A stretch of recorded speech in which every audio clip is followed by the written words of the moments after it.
Tutti al 7° congresso della FASI. È un piacere vedervi di persona, è un piacere avervi qua dopo tutto quello che è successo. Siamo qua in questo momento per la ratifica del regolamento congressuale che vi è stato presentato ed è stato messo a disposizione dei circoli e delle circoscrizioni per una discussione.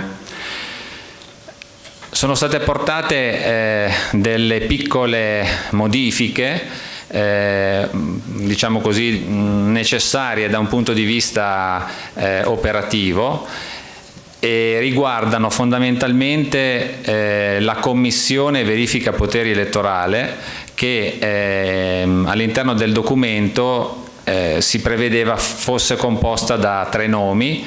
Si è deciso di portarla a 5 componenti per 2 motivi. Uno, per la complessità delle attività che questa Commissione dovrà svolgere, quindi dovrà occuparsi sia della verifica dei poteri che della gestione dell'elettorale. Il secondo motivo è legato al fatto che abbiamo cercato di ampliare diciamo così, la rappresentanza in modo da avere una migliore copertura territoriale da parte di tutti i componenti. La seconda modifica che è stata apportata riguarda l'articolo 4 ed è relativa al fatto che per quanto riguarda il punto B dell'articolo 4, in cui si dice che alla relazione della Commissione Verifica Statuto composta da 5 componenti,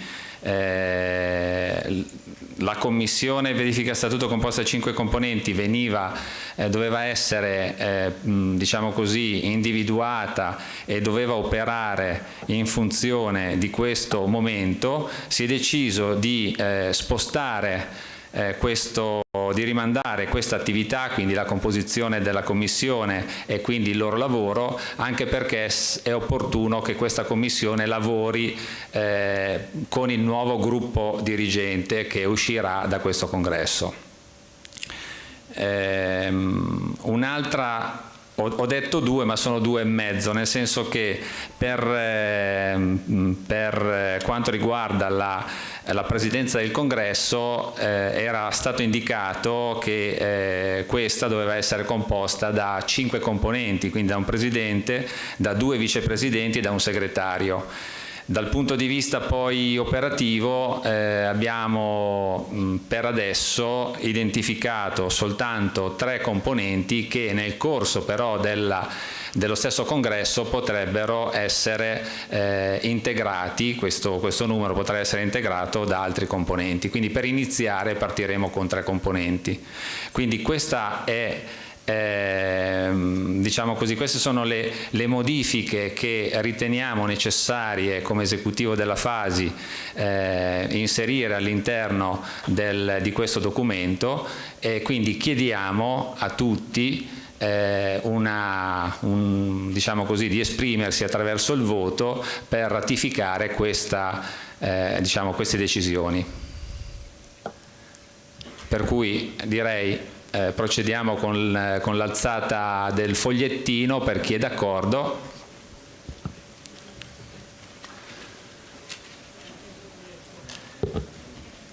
Non so se c'è chi si occupa di contare. Lavoriamo per differenza allora.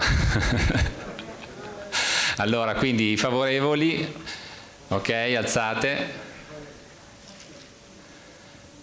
Gli astenuti e i contrari. Perfetto, approvato all'unanimità. Bene.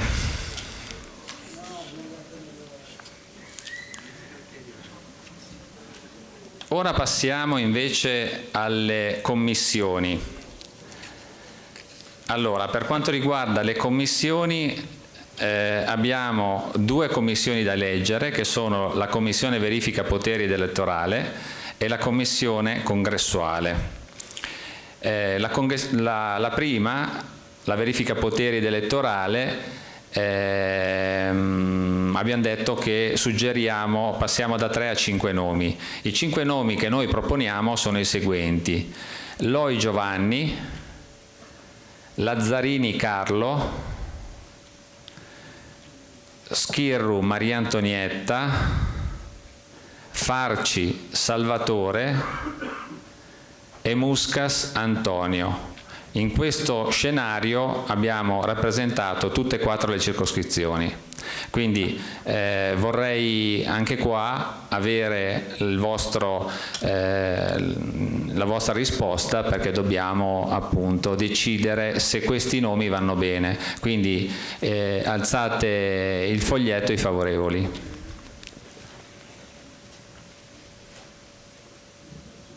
Perfetto. Adesso gli astenuti,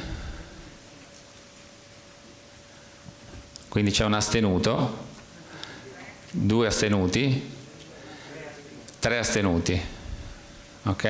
E i contrari? Nessun contrario, per cui approvata. Passiamo adesso alla commissione congressuale. La commissione congressuale che dovrà occuparsi di tutti i temi relativi al congresso. Quindi proponiamo Maria Elena Tanda, proponiamo Marinella Panceri, Paolo Pulina, Pierluigi Frigau e Mario Ledda. Anche qua alziamo il foglietto per approvare.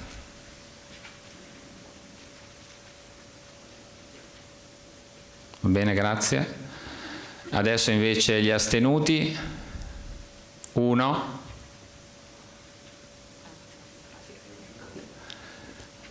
Giustamente Mario Ledda. E i contrari? Perfetto. Ah, un contrario? No, ok.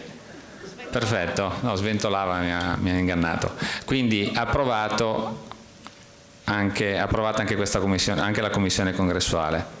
Adesso passiamo invece alla presidenza del congresso.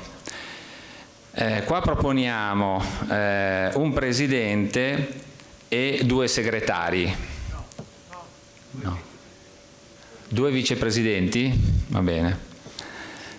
Anche perché, d'accordo, quindi un presidente e 2 vicepresidenti. Quindi come presidente proponiamo Antonello Orgiolas, nel circolo di Magenta, come vicepresidenti Angelino Mereu di Firenze e Giuseppina Pira di Parma. Ok.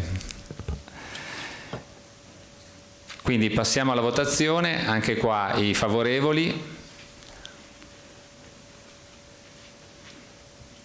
Bene. Gli astenuti? Quindi un astenuto. E i contrari? Nessun contrario. Per cui abbiamo la commissione, la presidenza del congresso. Bene, a questo punto io cedo la parola al nuovo presidente. Facciamo parlare adesso Serafina? Va bene. Ok. No, ma facciamo così, io passerei la parola al nuovo presidente del congresso, il quale si occuperà di portare avanti il congresso. È stato eletto e quindi mi sembra corretto che la parola passi a lui. Grazie.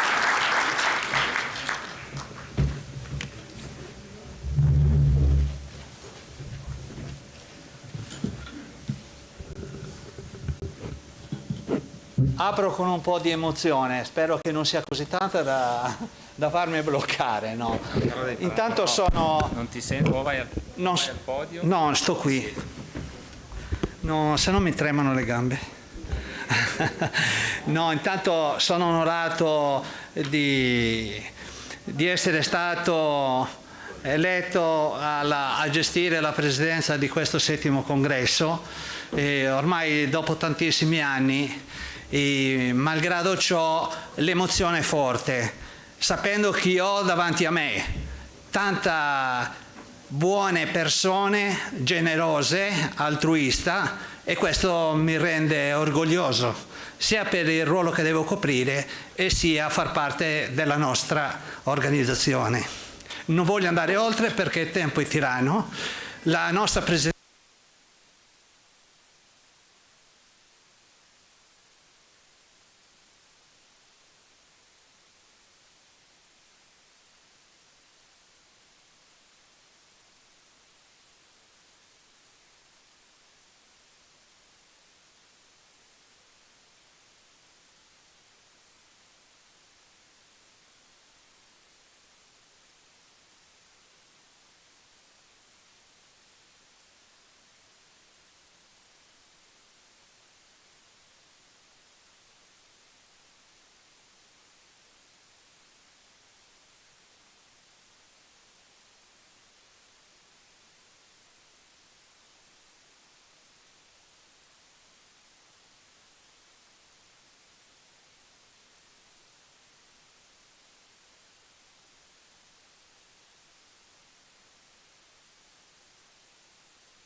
noi dobbiamo fare posto, qualcuno si sposta.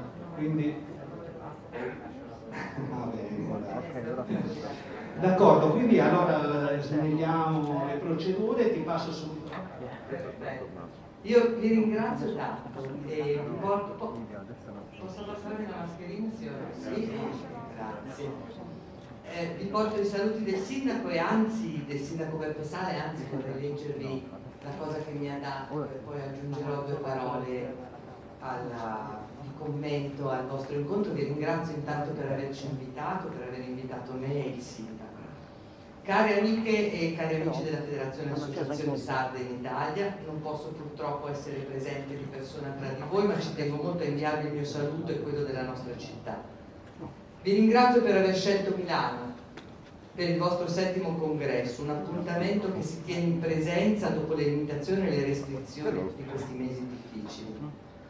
Le precauzioni che anche voi adottate per garantire la sicurezza sono ancora necessarie, ma potersi finalmente incontrare, finalmente di persona, è importante, contribuirà a rinsaldare i legami di una comunità come la vostra, profondamente orgogliosa della propria storia e delle proprie tradizioni. Voi siete una realtà importante dell'associazionismo di Milano come di tutte le città d'Italia e del nostro paese. Decine di sezioni e migliaia di iscritti attivi nella vita sociale e culturale di tante città italiane. Sono lo specchio dell'identità, dell'intraprendenza e dello spirito del popolo sardo. Milano è la seconda casa per tantissimi sardi che qui hanno trovato un luogo accogliente dove mettere a frutto la loro laboriosità e il loro spirito di iniziativa. Quella dei sardi a Milano è una presenza che costituisce un elemento vivo e dinamico del tessuto produttivo e culturale cittadino. Anche l'attività solidale di promozione delle tradizioni della vostra meravigliosa terra, portata avanti dalla vostra associazione, mette in luce ogni giorno il grande senso civico e la generosità che da sempre contraddistingue i nostri concittadini sardi. Voglio quindi fare a tutti voi i migliori auguri per questo importante congresso che prende il via all'indomani di un periodo difficile per la nostra comunità nazionale. Sono certo che i lavori di questa giornata riconfermeranno la forza della vostra associazione e lo spirito di servizio verso la collettività che vi ha animato in questi anni. Vi ringrazio, vi auguro buone feste e che questo periodo sia per tutti voi e per tutti gli italiani l'inizio di una nuova stagione di gioia, di speranza e di rinascita. Grazie e buon lavoro, Giuseppe Sardi.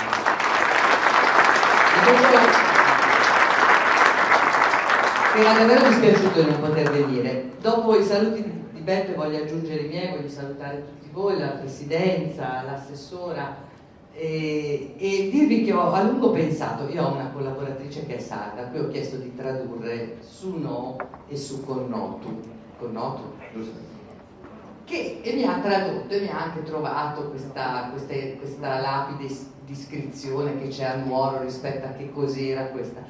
E io mi sono detta che è probabilmente la riflessione più utile in questo momento, in ogni posto del mondo, ma in particolare a Milano, dove il nuovo si deve connettere con il conosciuto, con la tradizione, cioè essere capaci di tenere in relazione quello che dobbiamo fare per il domani, che è innovazione, cambiamento, modalità diverse di muoversi, di incontrarsi, di confrontarsi e contemporaneamente tenere in mente da dove veniamo, quali sono le tradizioni, quali sono i valori a cui facciamo riferimento.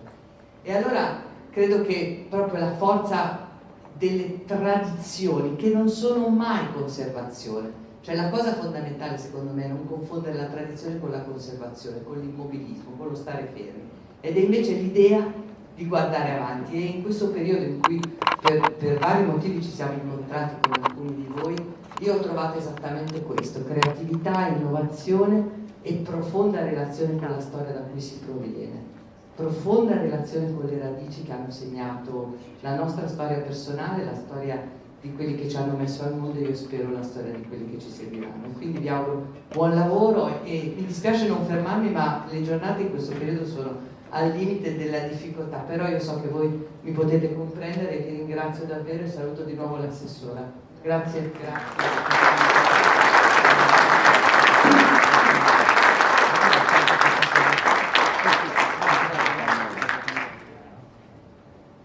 Un caro saluto al Sindaco di Milano da tutti noi, grazie mille. Grazie mille.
Appunto guardo la scaletta e mi sa, e l'ho appena citata, interviene il nostro assessore.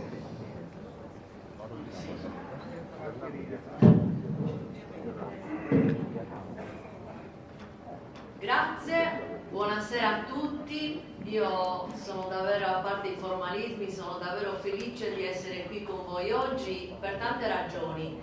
La prima è perché dopo tanto tempo finalmente possiamo rivederci e anche riabbracciarci, questo non ce lo vieta nessuno, insomma. Abbiamo trascorso 2 anni difficili, io ricordo come se fosse oggi il nostro ultimo incontro a Saronno, c'erano tanti di noi, c'era anche il nostro amico e compianto Luciano, al quale io vorrei dedicare davvero un applauso per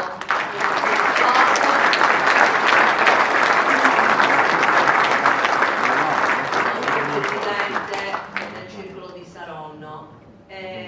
Porto ovviamente il saluto e l'abbraccio del presidente Solinas che per varie ragioni non può essere qui con noi, però davvero mi ha pregato tanto di dirvi che la Sardegna è con i nostri emigrati e che la nostra speranza è sempre quella di riportare tutti a casa.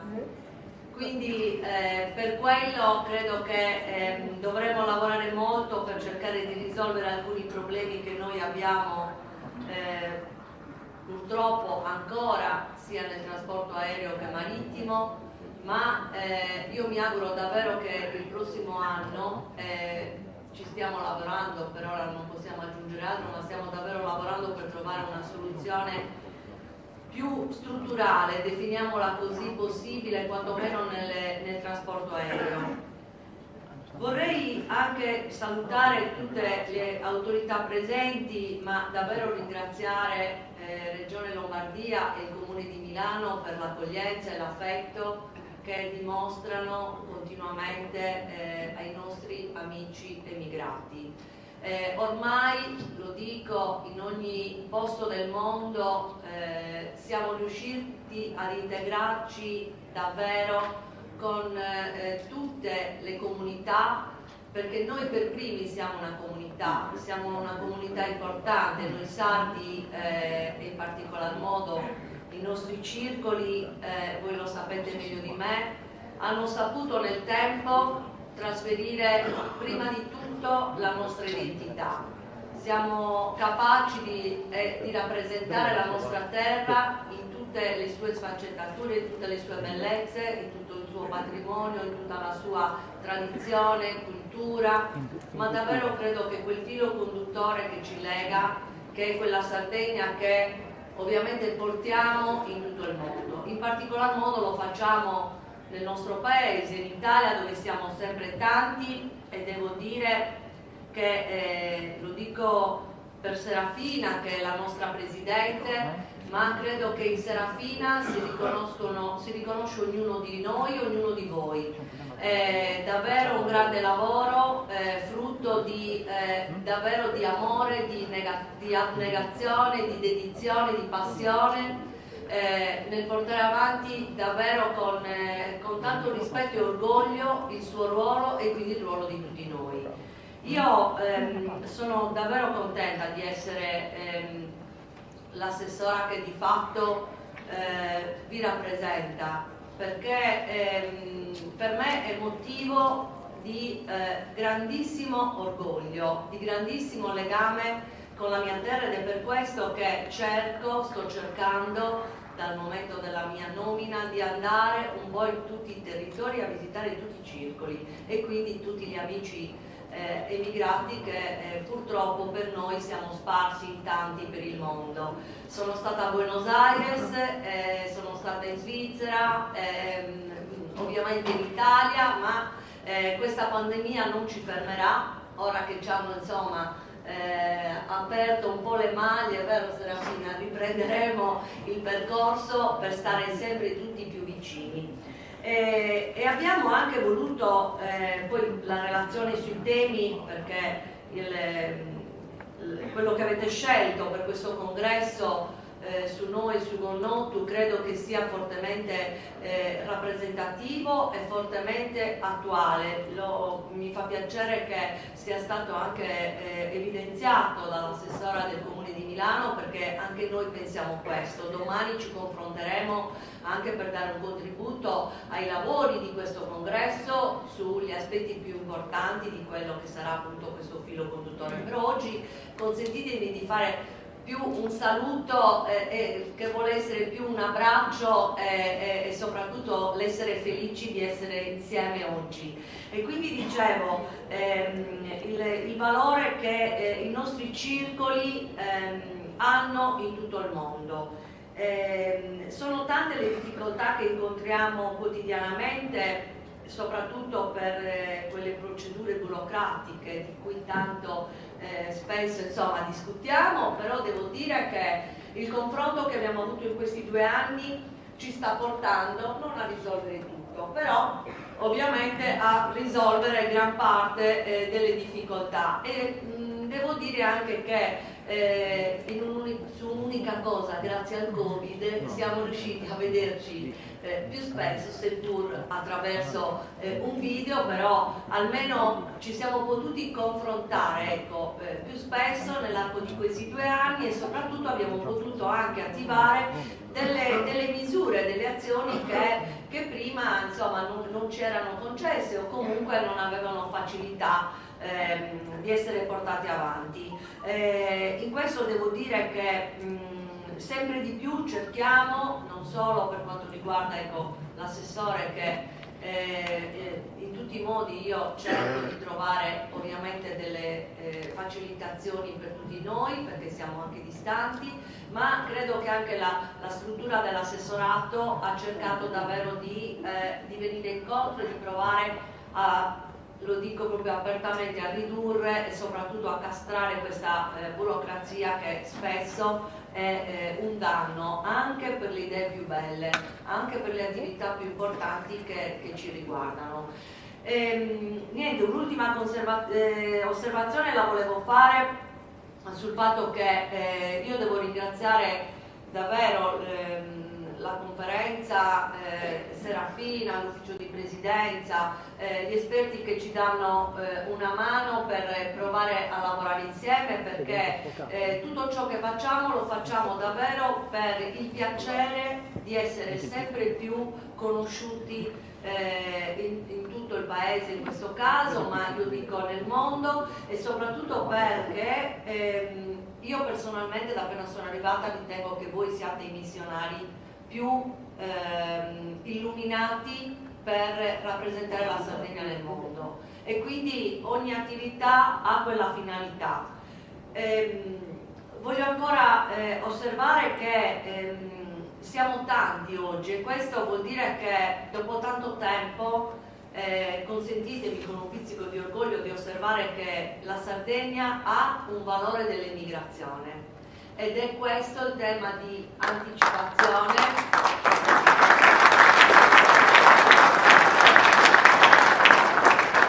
Ed è questo il tema che anticiperà anche uno degli argomenti importanti di cui discuteremo domani, che è proprio il valore che ci dovrà portare ad essere di nuovo insieme in tanti, a riconoscerci, a conoscerci nel 2022, se le cose andranno bene, con la conferenza internazionale dell'emigrato, ma anche con appunto quel valore dell'emigrazione che racchiude tante cose e che possiamo dirlo con un pizzico di presunzione, solo noi sardi probabilmente capiamo meglio di chiunque altro, visto che siamo i più lontani comunque per la nostra insularità, che ci auguriamo presto possa diventare opportunità anch'essa con l'inserimento del principio in Costituzione, ma anche di questo discuteremo ancora domani.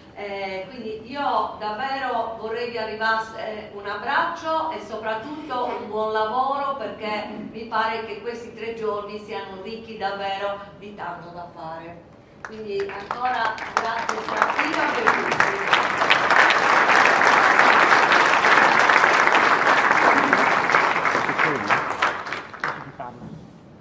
Un saluto alla Presidenza, alle delegate e ai delegati, alle autorità e agli ospiti presenti. Veniamo da un periodo difficile, sono tutti... Scusate. Va bene, dai, prendo questa. Grazie dell'osservazione. Veniamo da un periodo difficile sotto tutti i punti di vista, sanitario prima di tutto, ma di riflesso anche economico e sociale. Per superarlo servono impegno e ragionevolezza, studio e perseveranza. Soprattutto è possibile quel senso di continuità che i circoli dei sardi in Italia e all'estero riescono a trasmettere ai propri iscritti e a chi, pure non sardo, si avvicina. Buon lavoro quindi per il 7° congresso della Federazione e per tutte le attività future. Su Nou e su Gonutu, lo studio del nuovo e l'esperienza sono la strada giusta per proseguire sul cammino portato avanti in questi anni. Massimo Zeta, consigliere regionale, ex sindaco di Cagliari.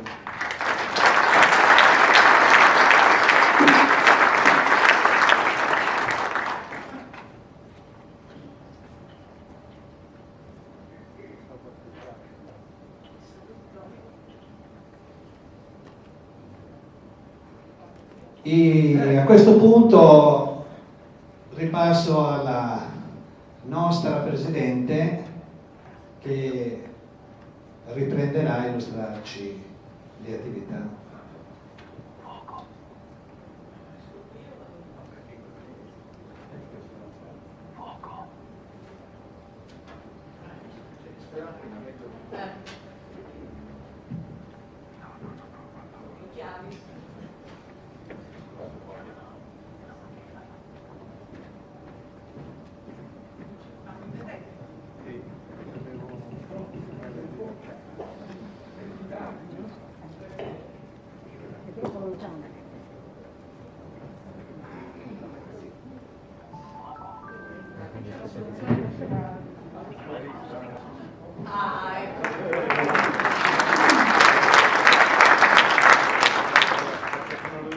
La tecnologia sul noto. Siamo qua. Ci siamo. Ci siamo dopo tanto tempo che non ci incontriamo, che non ci vediamo, se non attraverso uno schermo. Microfono. Siamo qua in un periodo, dopo un periodo come tutti stanno sottolineando, tutti sappiamo, siamo stati lontani, abbiamo perso la nostra motivazione di stare insieme, abbiamo perso l'incontro.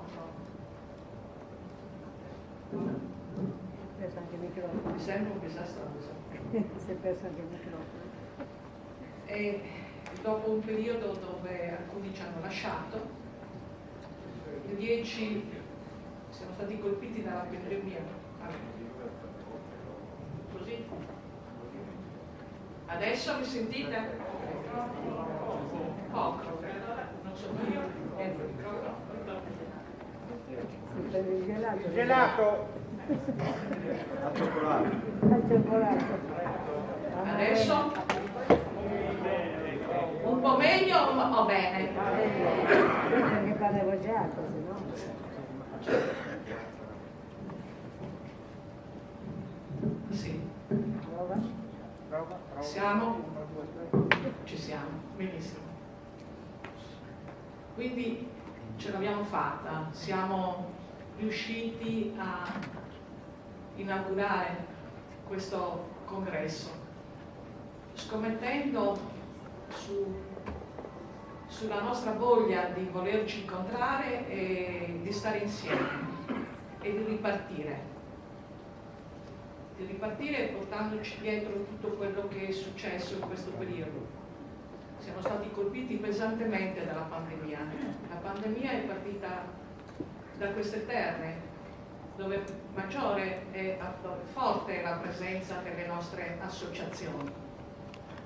abbiamo perso il 10% dei nostri massimi dirigenti, i presidenti dei circoli.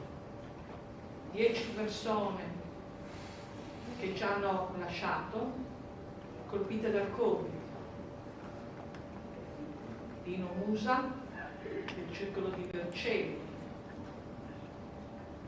Luciano Aru, già ricordato, di Saronno, Fois di Michelino, vicepresidente di Alessandria, vicepresidente di Prato,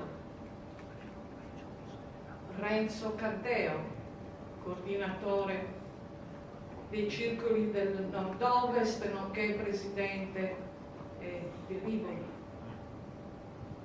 Altri importanti soci che hanno superato anche il Covid,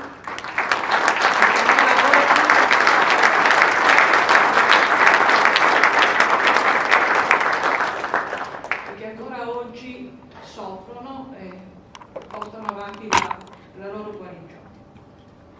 Abbiamo perso in particolare della Fasi, gli uffici della Fasi, una persona che è Anna Maria Masala,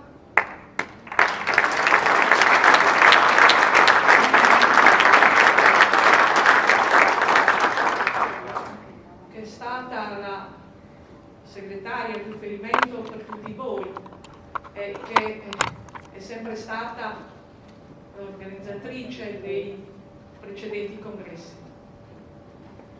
Se n'è andata in un periodo in cui pensavamo di aver superato la pandemia,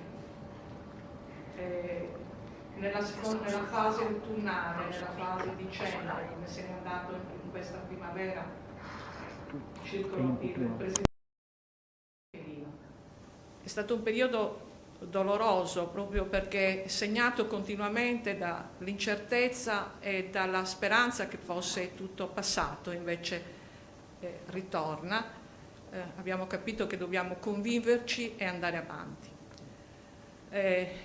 Per questo abbiamo voluto fortemente questo congresso, pur nell'incertezza, un'incertezza che è cambiata anche nel giro di un paio di settimane, perché quando abbiamo scelto questa data eravamo quasi tranquilli, cioè c'era la vaccinazione, grazie ai vaccini che erano aumentati, pareva ci fosse un buon momento e invece stiamo ripartendo. Ci siamo chiesti se spostarlo e non farlo alcune settimane fa, però il nostro desiderio era quello di incontrarci anche per darci speranza, quindi affrontare questo futuro con speranza, nonostante che ancora dobbiamo preoccuparci, dobbiamo vaccinarci, fare terze dosi e ricreare il tutto. E soprattutto è ancora limitata dalle regole il nostro stare insieme.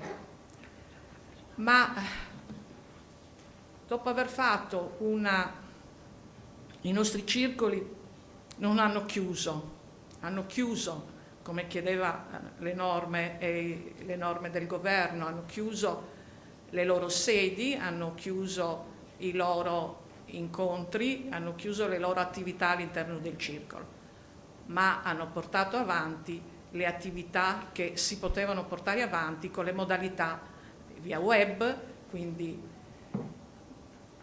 piano piano ci siamo abituati a questa modalità e abbiamo portato avanti i nostri contatti tra soci dei circoli, tra fasi e circoscrizioni e abbiamo quindi anche chi non aveva mai utilizzato questi mezzi scoperto che poteva esserci un aiuto da parte della tecnologia.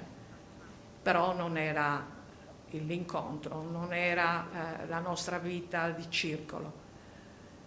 Eravamo, diciamo, un po' dopo questo periodo, abbiamo fatto come sapete, un'indagine, un questionario pre-congressuale, perché volevamo capire come eravamo, a che punto eravamo, se c'erano ancora le nostre risorse e la nostra voglia di fare. E i questionari hanno confermato che c'è un problema di scoraggiamento, c'è un problema che il fatto di non poter partecipare di persona, vedersi allontanato qualcuno, e i presidenti lamentavano il fatto di essersi sentiti in prima linea e di iniziare a sentirsi un po' soli.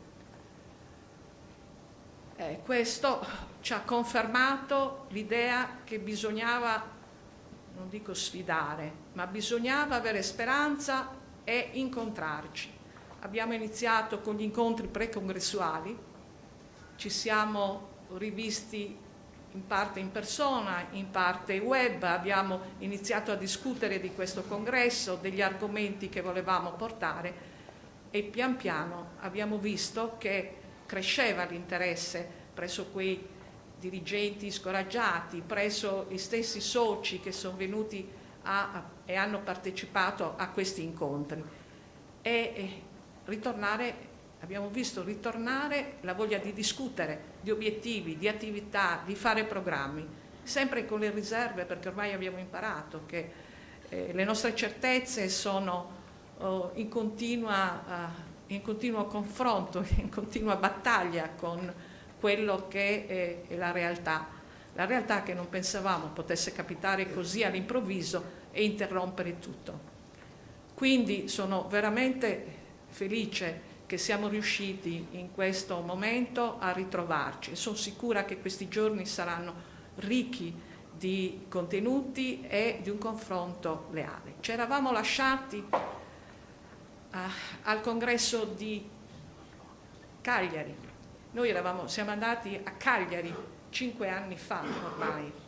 5 anni fa siamo andati a Cagliari con l'obiettivo, sentivamo che si stava allentando il nostro rapporto, non tanto con la nostra isola, perché con quella non si allenta mai, con le nostre famiglie, ma con la società sarda, con coi sardi che vivono in Sardegna e che incominciavano a non conoscerci più, oppure a ritenerci altro rispetto al popolo sardo. Quindi siamo andati per riprendere il filo del discorso non solo con le istituzioni, ma soprattutto con la comunità, quindi con i paesi, con i sindaci, con le associazioni del territorio, e ce lo siamo dati come compito per gli anni che avrebbero seguito il congresso. Devo dire che questo dal 2017 l'abbiamo perseguito a livello di federazione, ma anche di circoli. Si sono moltiplicati gli incontri e i rapporti, le collaborazioni con le associazioni, con i paesi, con i comuni, e i piccoli comuni dal quale proveniamo e che abbiamo riportato e messo all'attenzione quello che noi facciamo, della promozione della Sardegna. Abbiamo quindi realizzato piani di formazione per noi stessi su quello che volevamo promuovere, un turismo legato al territorio, legato alle nostre tradizioni, alle nostre bellezze interne, all'interno dell'isola. Abbiamo investito molto su questo, facendo sia corsi, sia formazione interna, quindi per noi stessi, per avere strumenti, conoscenze e competenze per assolvere a questo compito di promozione, e sia dando competenze ai giovani dei circoli su questi aspetti e promuovendo le loro azioni di contatto con gli stessi loro coetanei che sono in Sardegna e che stanno portando avanti innovazione, stanno portando avanti nuova imprenditoria, e con quelli che hanno deciso di tornare in Sardegna. Abbiamo portato avanti in questi anni il nostro tema dei trasporti, e anche qui riconfrontandoci con la società sarda. Noi siamo quelli che hanno creato il problema dei trasporti, siamo quelli che abbiamo combattuto in prima linea, perché era il ponte rotto che ci legava alla Sardegna. Ci siamo mossi da soli e a volte anche gli stessi nostri corregionali non capivano le nostre azioni. Le vedevano come un qualcosa, parliamo terra-terra, era ridotto il discorso dei trasporti a quella che veniva vista come una nostra rivendicazione di avere lo stesso trattamento dei cittadini sardi, quindi un problema di sconti. Gli sconti dovevano essere dedicati a chi viveva in Sardegna e non ad altri, neanche a noi che eravamo emigrati, cittadini e cittadini del mondo, ma soprattutto sardi. Ecco, anche su questo il tempo ci ha dato ragione. Il problema dei trasporti non è un problema solo legato ai residenti, ma è il problema della Sardegna. Il problema della Sardegna che deve essere raggiunta da chiunque voglia andare in Sardegna, con condizioni che non la mettano fuori mercato. Ci sono voluti quasi 20 anni. Noi però nel frattempo non siamo stati fermi. Quando questa era diventata l'unica identificazione da parte, l'identificazione per criticare le nostre dimostranze, abbiamo detto, vabbè, allora se è un problema di sconti, sapete cosa facciamo? Noi siamo tanti, ok?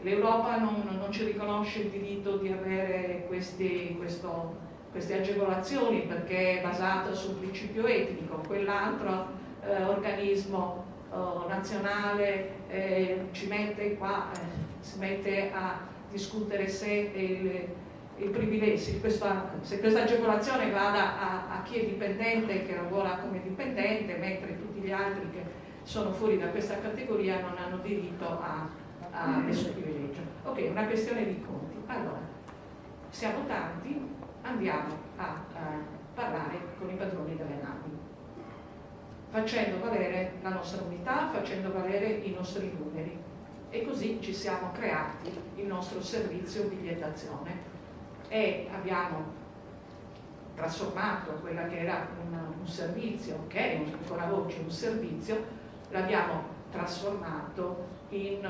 un'opportunità per tutti noi e per i circoli di essere sul mercato, di essere controparte e legittimare con il numero e l'unità che noi rappresentiamo quello che ci viene dato. Il tutto con il lavoro volontario dei circoli che fanno un servizio ai propri soci, coloro che entrano nei nostri circoli perché sono amanti della Sardegna. Questo è stato il primo grande passo e la prima grande battaglia della nostra organizzazione, una battaglia che comunque su quello che sono i trasporti continua. Abbiamo visto, continua ogni anno il discorso delle convenzioni, siamo ben felici di trovare una soluzione strutturale. Nel frattempo le convenzioni vengono ripetute con gli stessi errori, stiamo sempre attenti. Abbiamo rilevato che in queste convenzioni anche stavolta c'è ancora questo anacronismo che lo sconto vale solo per il lavoro dipendente, come se la società non fosse cambiata e fossimo ancora tutti in una certa situazione. Questo da parte di un legislatore nazionale è un po' difficile. Abbiamo aderito alla richiesta del principio di insularità in Costituzione, raccogliendo le firme. Siamo diventati anche qui parte di questa richiesta che per fortuna è passata in Senato. Questo l'abbiamo fatto anche nel periodo della pandemia. Ci siamo interrotti anche in un momento molto delicato delicato. Ricordo che avevamo convocato la seconda convocazione, la seconda consulta, perché era cambiata la giunta e quindi c'era da discutere il piano annuale, e questo succedeva tra gennaio e febbraio 2020. La pandemia interruppe anche questo discorso che stavamo portando avanti, la consulta e l'assessorato. Un mese dopo, il 15 febbraio, abbiamo avuto il grande convegno di Saronno, dove avevamo avuto le assicurazioni del governo su questi temi e dovevamo andare avanti su quella strada. Anche lì si è interrotta, quindi momenti molto importanti e molto cruciali. Un altro momento importante era quello del fatto che noi fossimo entrati nel registro nazionale delle associazioni di promozione sociale, sia nella parte del Ministero del Lavoro sia nella parte del Ministero dell'Interno, che ci definiva APS. Anche lì un lavoro da portare avanti con aggiustamento dei nostri statuti, regolamento, altri obiettivi. Siamo entrati nella compagine del mondo del volontariato nazionale. Oggi lo siamo ancora, nella nuova legge siamo stati traghettati come rete nazionale presso le regioni. Quindi, momento cruciale che ha fermato queste cose, ma siamo andati comunque avanti. Ora dobbiamo riprendere. Abbiamo capito che si deve programmare il futuro della nostra organizzazione e non solo, ma di tutto il problema dell'immigrazione. L'immigrazione oggi continua non solo per la Sardegna, ma continua proprio per tutta l'Italia.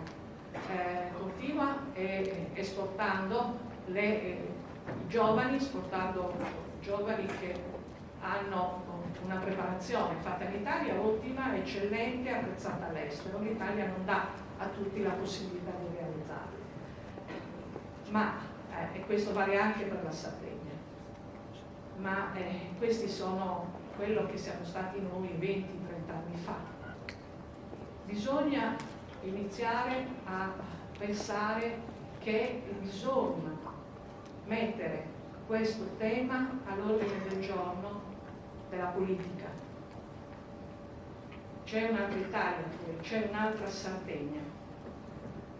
Come si deve restare in contatto con questo mondo? Noi abbiamo l'esempio di una Sardegna che nel 91 ha promulgato una legge che ancora oggi insegna molto ed è stata valida, ma è stata una legge che è stata preceduta da un lavoro di analisi, da un lavoro di scelte politiche, privilegiando certo il discorso in quel momento importantissimo dell'assistenza, ma che poi ha dato la possibilità, questa legge, di creare queste aggregazioni che hanno aiutato le persone a inserirsi nel proprio territorio e a vivere, ma che poi da sole all'interno di questa legge, senza modificare la legge, sono diventate quello che noi oggi siamo, quello che rappresentiamo, quello che ci hanno riconosciuto gli interventi precedenti.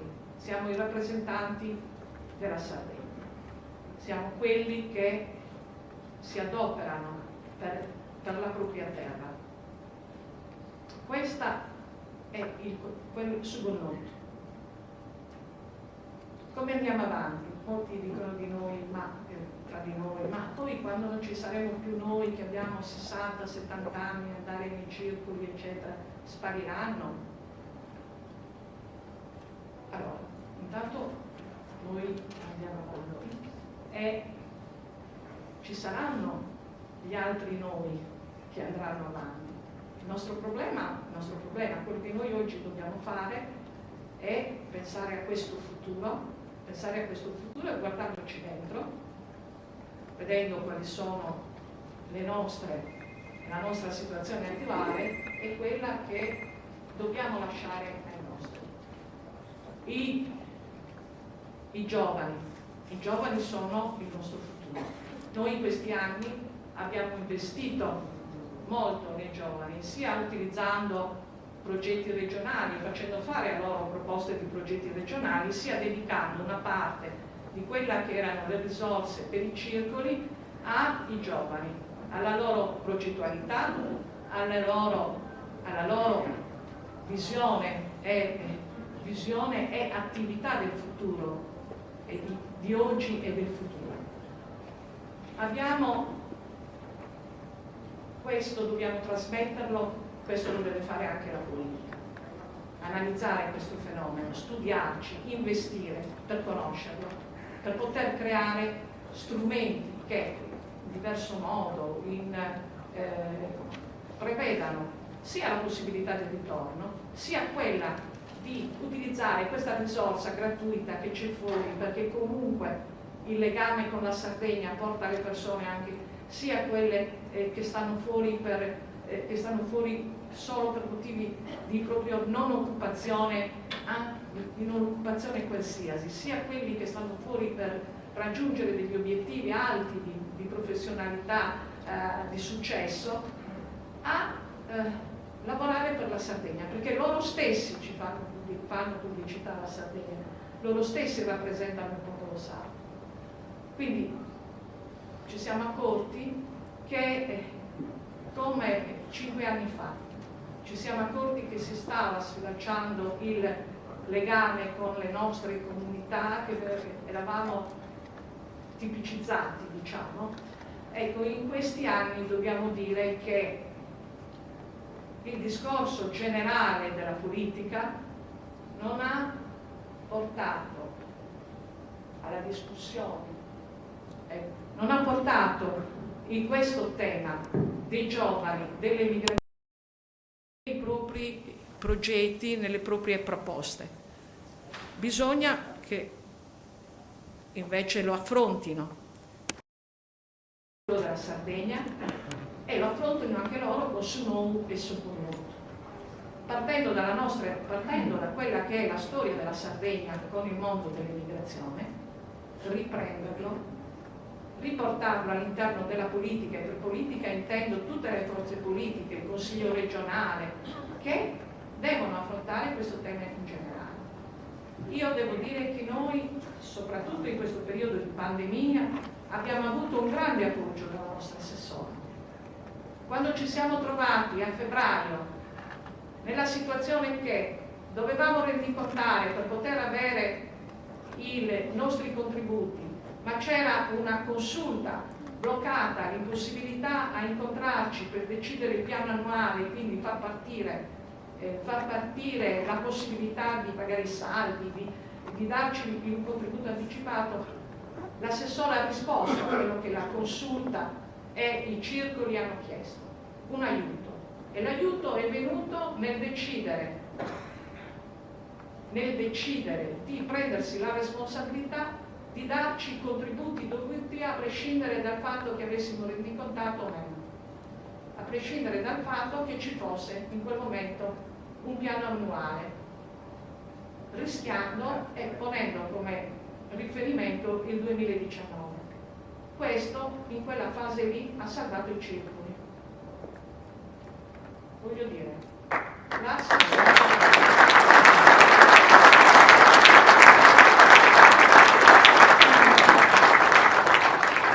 e ci ha permesso di tenere le sedi che non potevamo frequentare e dove quindi non potevamo fare le attività che a noi servono per l'autofinanziamento. Non potevamo fare le nostre manifestazioni e quindi non avevamo i fondi, come tutto il mondo del volontariato. Il mondo del volontariato che utilizza sì contributi pubblici, ma raddoppia e triplica col proprio lavoro gratuito e con le proprie iniziative questi fondi che vengono, i soldi per poter fare le attività delle loro missioni, sono tutti in questo periodo sono entrati in crisi, hanno avuto grossissime difficoltà.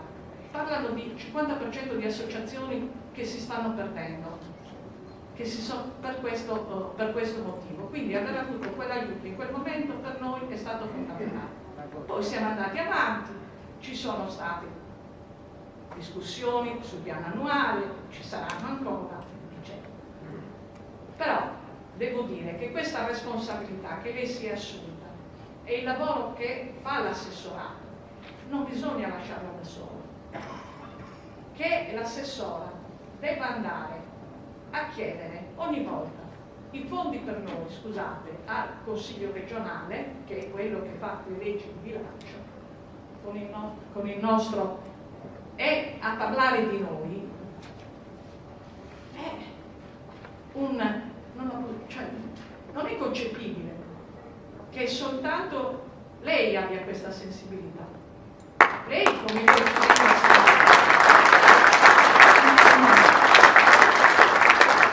è un assessorato dedicato al lavoro e ai problemi dell'occupazione, e quella è la principale attività.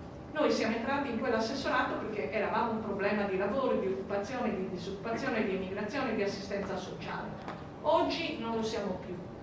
Lo siamo in parte, e questo deve rimanere, come deve rimanere la nostra base volontaria e la nostra base solidaristica e il nostro essere per essere associazioni di persone. Però non è più tollerabile che ci sia questa, come dire, non più conoscenza nostra, non riconoscerci, non avere da parte della politica l'attenzione a questa risorsa che gli stiamo offrendo gratuitamente e generosamente, e che ci riconoscono tutti fuori dalla Sardegna, ma anche adesso, ripeto, anche all'interno della Sardegna, grazie al lavoro che abbiamo costruito in questi anni. Questo è, diciamo, fondamentale secondo noi, e spero che anche la nostra assessora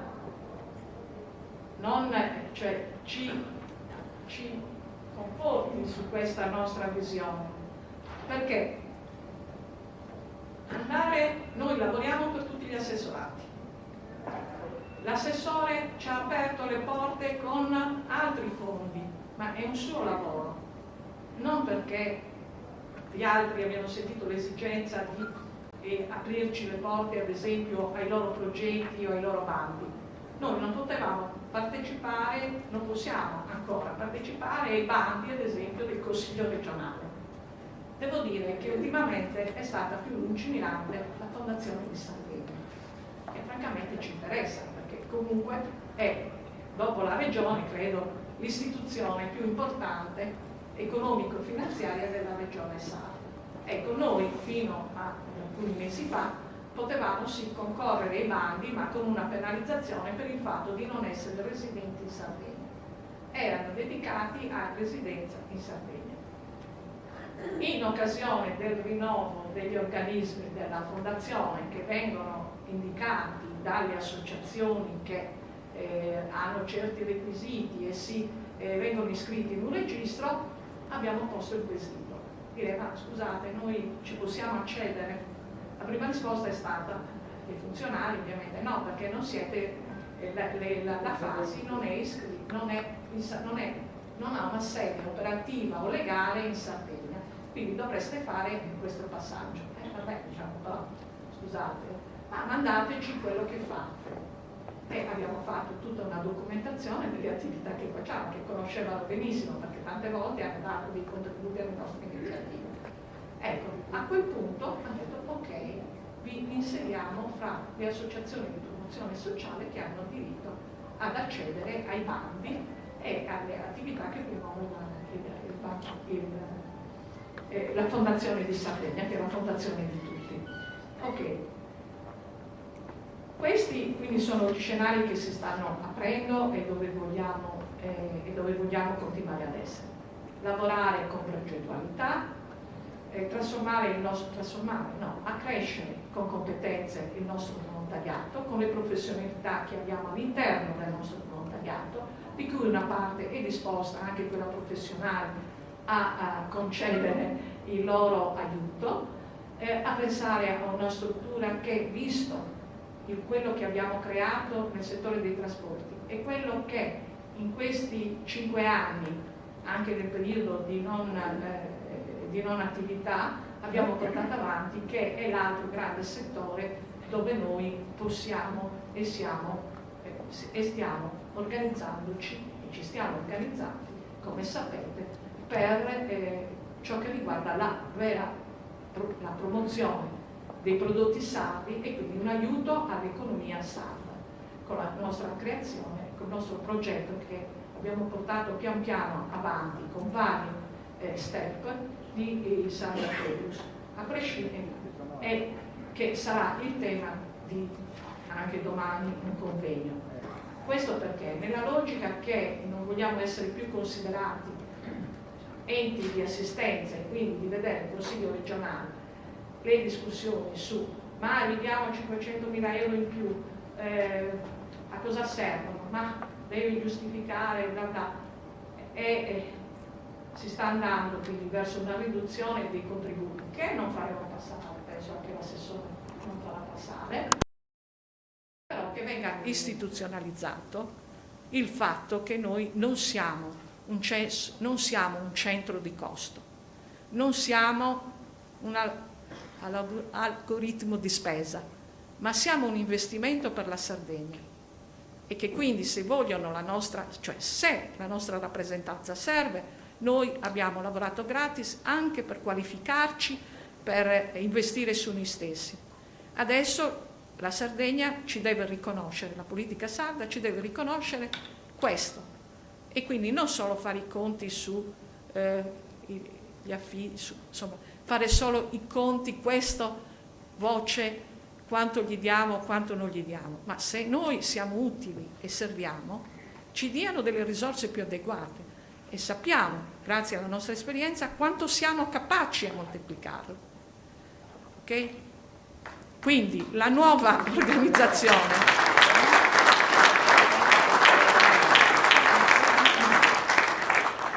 una nuova visione che però ci darà dei compiti e dobbiamo rispondere certamente e dare, come abbiamo sempre dato, la dimostrazione che ne siamo capaci. Ricordo solo che il nostro intervento all'Expo è ancora ricordato oggi proprio qui a Milano come quello unico presente della Sardegna, perché c'erano i nostri ragazzi tutti i giorni, per tutte le ore di apertura, i nostri ragazzi dei nostri circoli a tenere il banco informazioni, a dare le informazioni sul turismo. C'eravate voi, con i vostri gruppi, ad animare lo stand, ad animare le strade dell'Expo.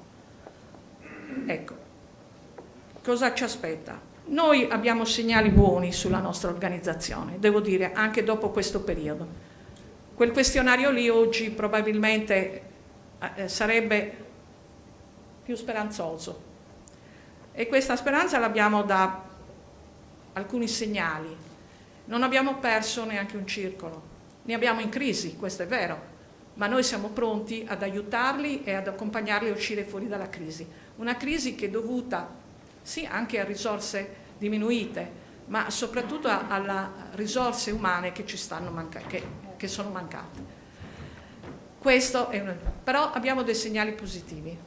Abbiamo la presenza, abbiamo aperto e uno dei quali credo sia stato già riconosciuto dalla Regione Sardegna, abbiamo in questo periodo avuto 2 nuovi circoli in aree dove il circolo non c'era, e questi circoli sono stati attivati da donne e da giovani di seconda e anche terza generazione nei territori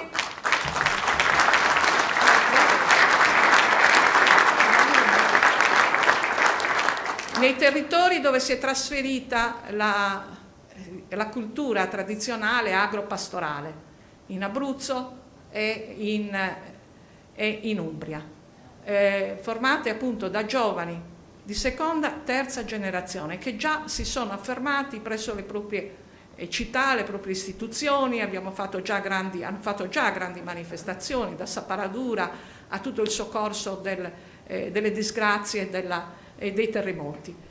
Abbiamo poi i giovani che hanno lavorato tantissimo in questi ultimi 3 anni, come hanno sempre lavorato, e grazie anche ai circoli che si sono prestati, come sapete, a quel meccanismo per cui toglievamo nel contributo dato a quel circolo, davamo qualcosa in più, obbligandolo però a rendicontare, perché i giovani non sono un'istituzione, a rendicontare le attività dei giovani.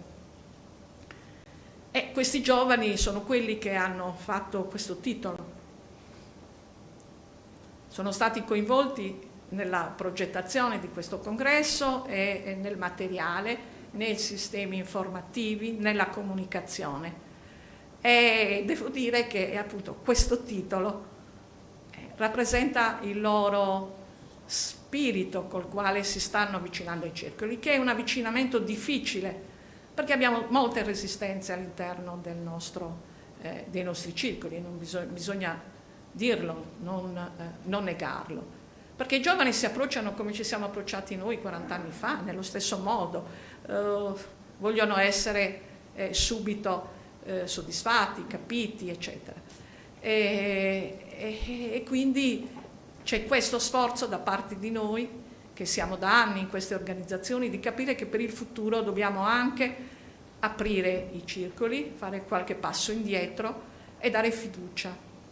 Dobbiamo fornire la possibilità a questi giovani di esprimersi e di portare le loro idee all'interno del circolo.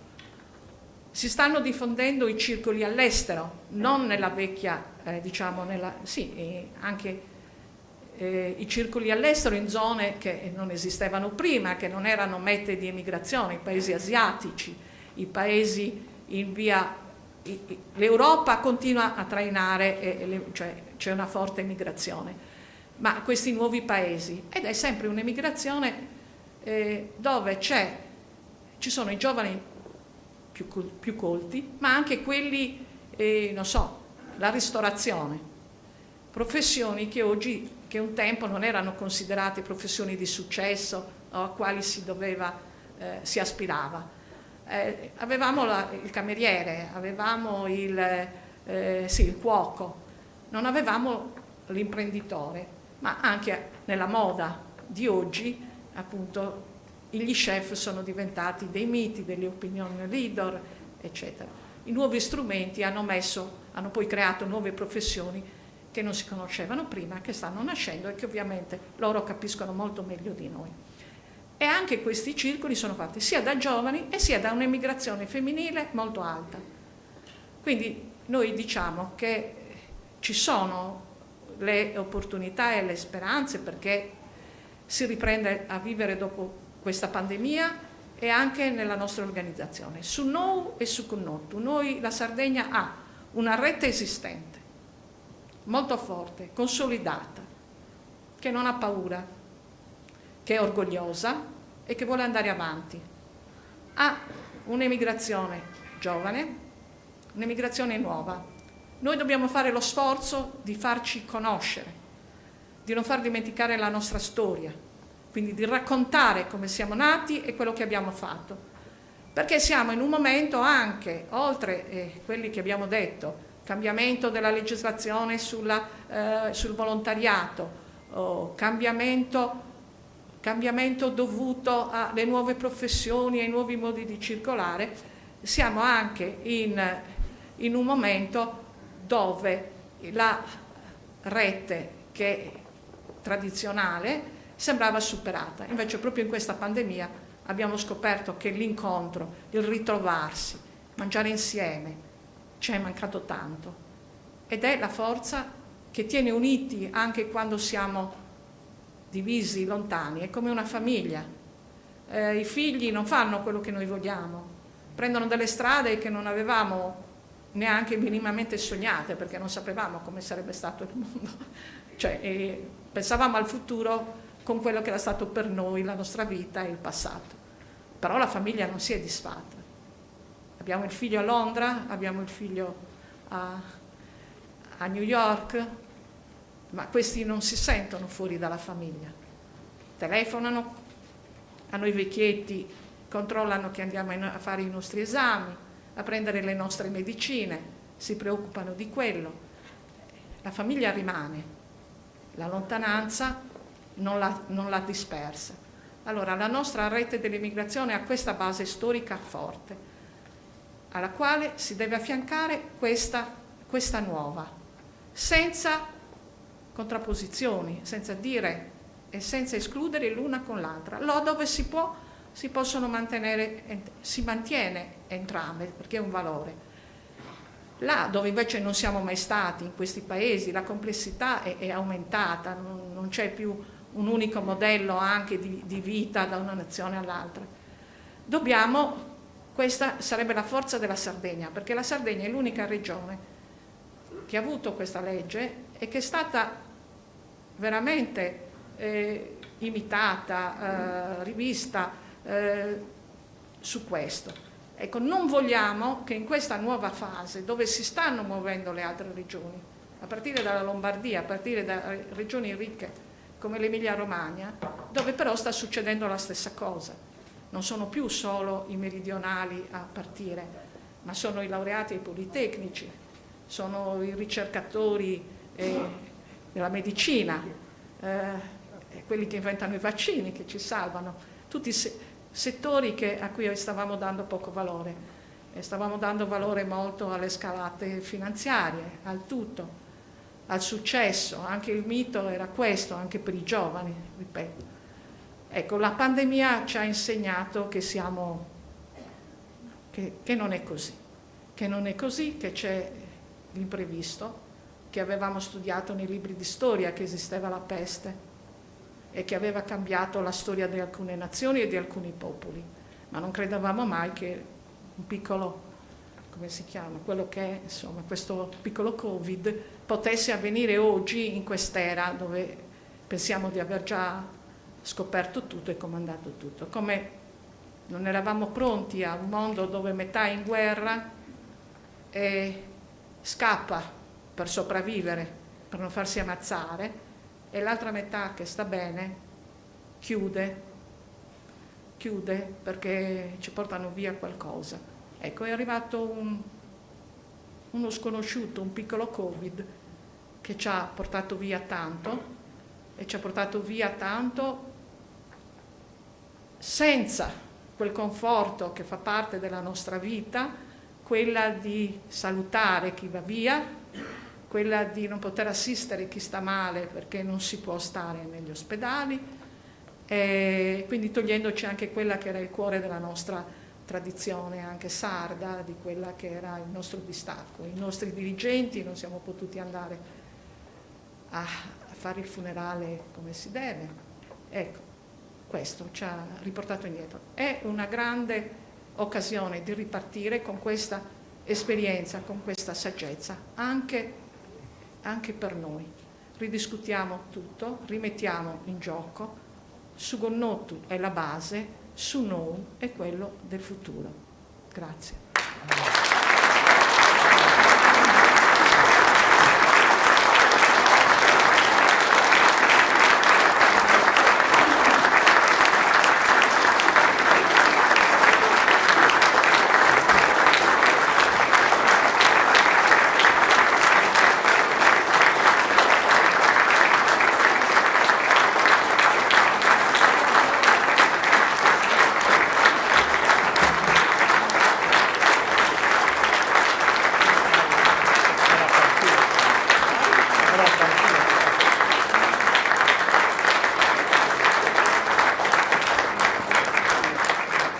Grazie a tutti per questi 10 anni bellissimi che hanno riempito di voi, delle vostre storie, della vostra generosità, del vostro altruismo, solidarietà, espressa anche alla nostra Sardegna anche quest'anno, in piena pandemia, le 2 disgrazie degli incendi e dell'alluvione, pronti subito a dare, a correre, anzi a dover dire state fermi che dobbiamo aspettare e vedere. Ecco, grazie per questi 10 anni veramente belli della mia vita, dove sono stata coadiuvata da 2 direttivi che hanno sempre lavorato in armonia, nella discussione, nei bisticci, ma sempre trovata una soluzione leale e trasparente.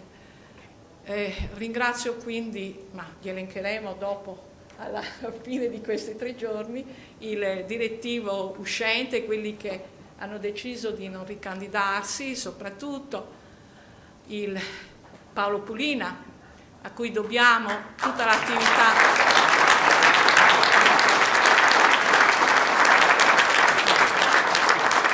informativa e culturale, che ha preso i circoli per mano e gli ha fatto conoscere la storia culturale della Sardegna, la storia degli artisti sardi, degli scrittori sardi, non solo in continente ma anche organizzando eventi all'estero.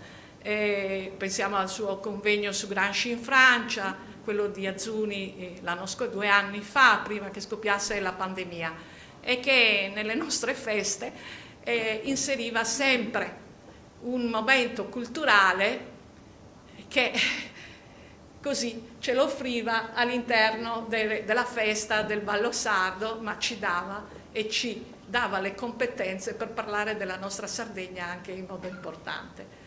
Ringrazio Antonello, anche lui per tanti anni impegnato prima nel suo circolo, nella circoscrizione e da ultimo nell'esecutivo, sempre pronto e operativo su tutti, con le sue capacità di mediazione, di esperienza sindacale che gli ha permesso di gestire situazioni complesse. Grazie a Mario Ledda, tra i coordinatori,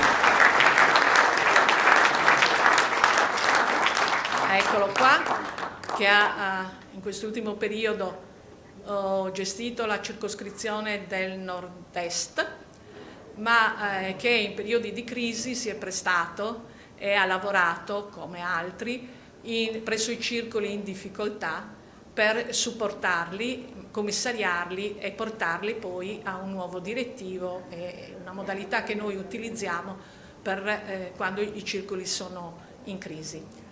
Che sto dimenticando degli uscenti? Siamo noi? Simone, ecco, Simone che non ha voluto ricandidarsi. Simone è stato con noi da fanciullo, cresciuto all'interno della nostra organizzazione, è stato responsabile giovani, è stato per 2 volte, di cui una volta insieme a me, vicepresidente della Fasi, è stato responsabile di circoscrizione e anche lui glottologo, linguista, adesso è all'Università di Siena con la sua professionalità e con le sue competenze e pubblicazioni. In questi anni di pandemia ha fatto proprio attività che si potevano fare, è colui che ha organizzato il corso di sardo che tutti potete seguire via web. È stato poi il promotore di un grande convegno a Roma e in altre 10 città dell'Italia sul tema del multilinguismo e sulla difesa delle lingue. Impegnato tantissimo su questo, quindi adesso per questo periodo ha deciso di non prendere incarichi. Chiaramente tutte queste persone non lasciano la Fasi.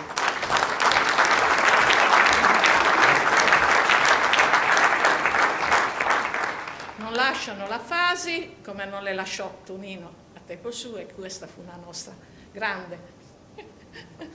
Ecco, Tonino insieme a Filippo, come sapete, stanno dietro al sviluppo di nostro Eurotarget. I giorni scorsi l'Eurotarget ha ricevuto il premio dalla Grimaldi come prima agenzia marittima d'Italia.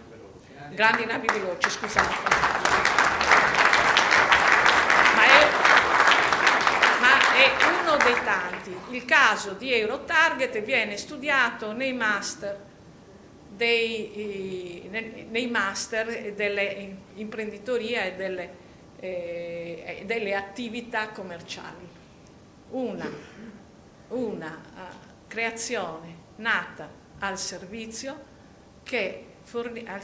dei soci, al servizio di una difficoltà dei sardi emigrati, e che è diventata col lavoro gratuito del circolo per circolo e con la gestione di una SRL che contiene tutte quelle competenze che vengono richieste per questo e che dà linfa sia in termini di adesione di soci sardi e non sardi al circolo, sia aiuta i circoli ad avere dei contributi che può utilizzare per i propri obiettivi. Tutto quello che entra in un circolo viene utilizzato per le attività previste nello statuto, non c'è nessun altro obiettivo.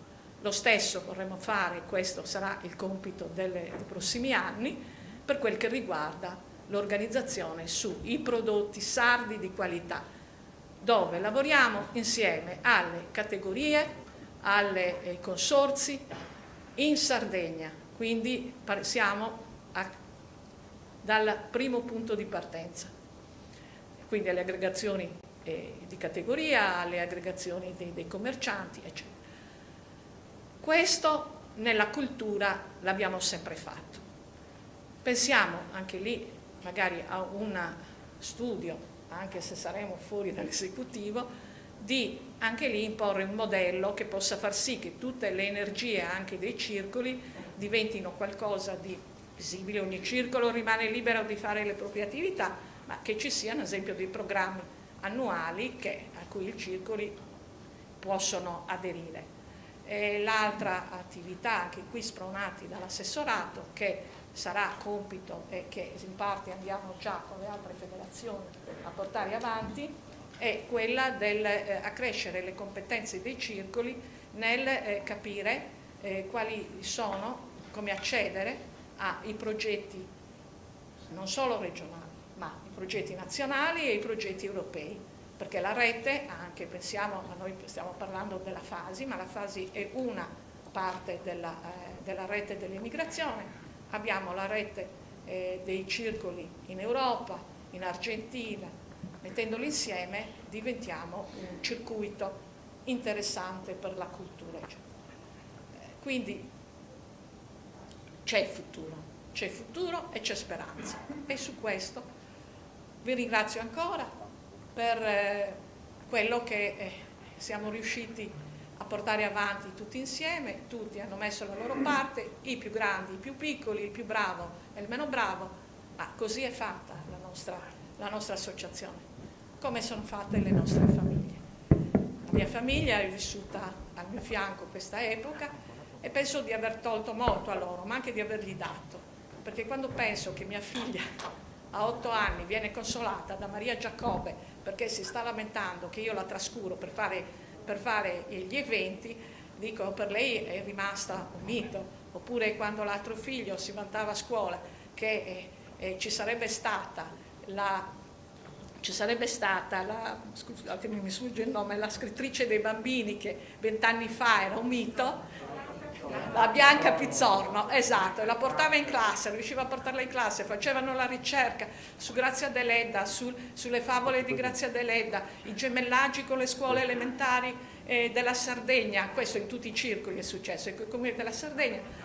Beh, vuol dire che qualcosa gliel'abbiamo trasmessa. Adesso non fanno i dirigenti dei circoli, però iniziano a pensarci, vero? Anche abbiamo qui altre esperienze di nipoti di fondatori dei circoli, dove magari una generazione è mancata e l'altra adesso nel ricordo del nonno dice vorrei fare anch'io qualcosa per il circolo. Quindi abbiamo delle riserve, non scoraggiamoci, andiamo avanti e ancora grazie a tutti.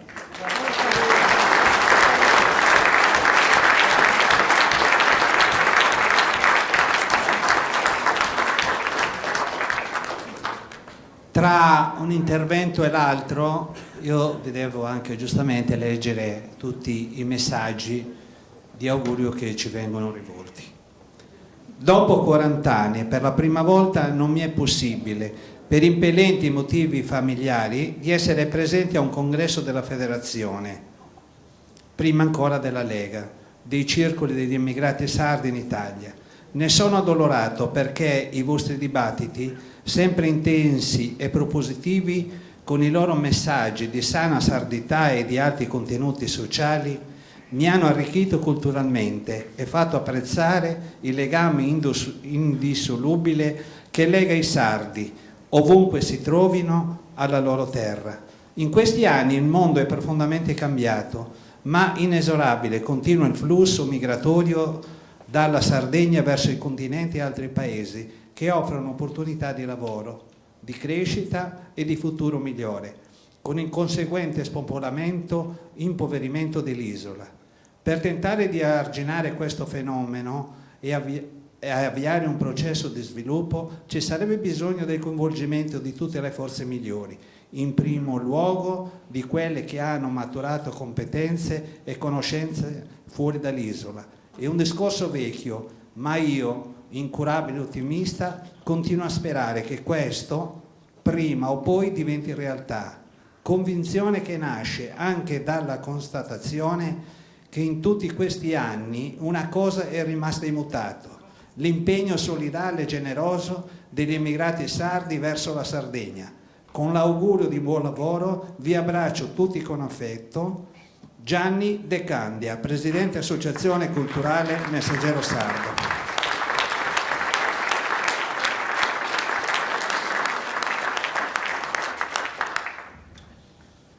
A questo punto invito per un saluto il consigliere regionale lombardo, già senatore della Repubblica, Roberto Mura.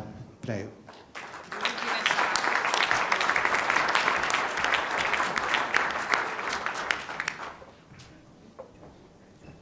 Mettendomi sulla predella diventa troppo alto.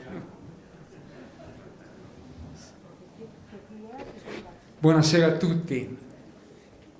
Beh, innanzitutto grazie per l'invito, è un onore per me oggi essere qua, essere qui e intervenire anche dopo Serafina Mascia col suo intervento Cuore e Passione, oltre che quelle che sono le sue grandi competenze. Mi tolgo la mascherina, perdonatemi, a volte se la si ritrova attaccata quasi senza rendersene conto. Io porto il saluto del Consiglio regionale della Lombardia.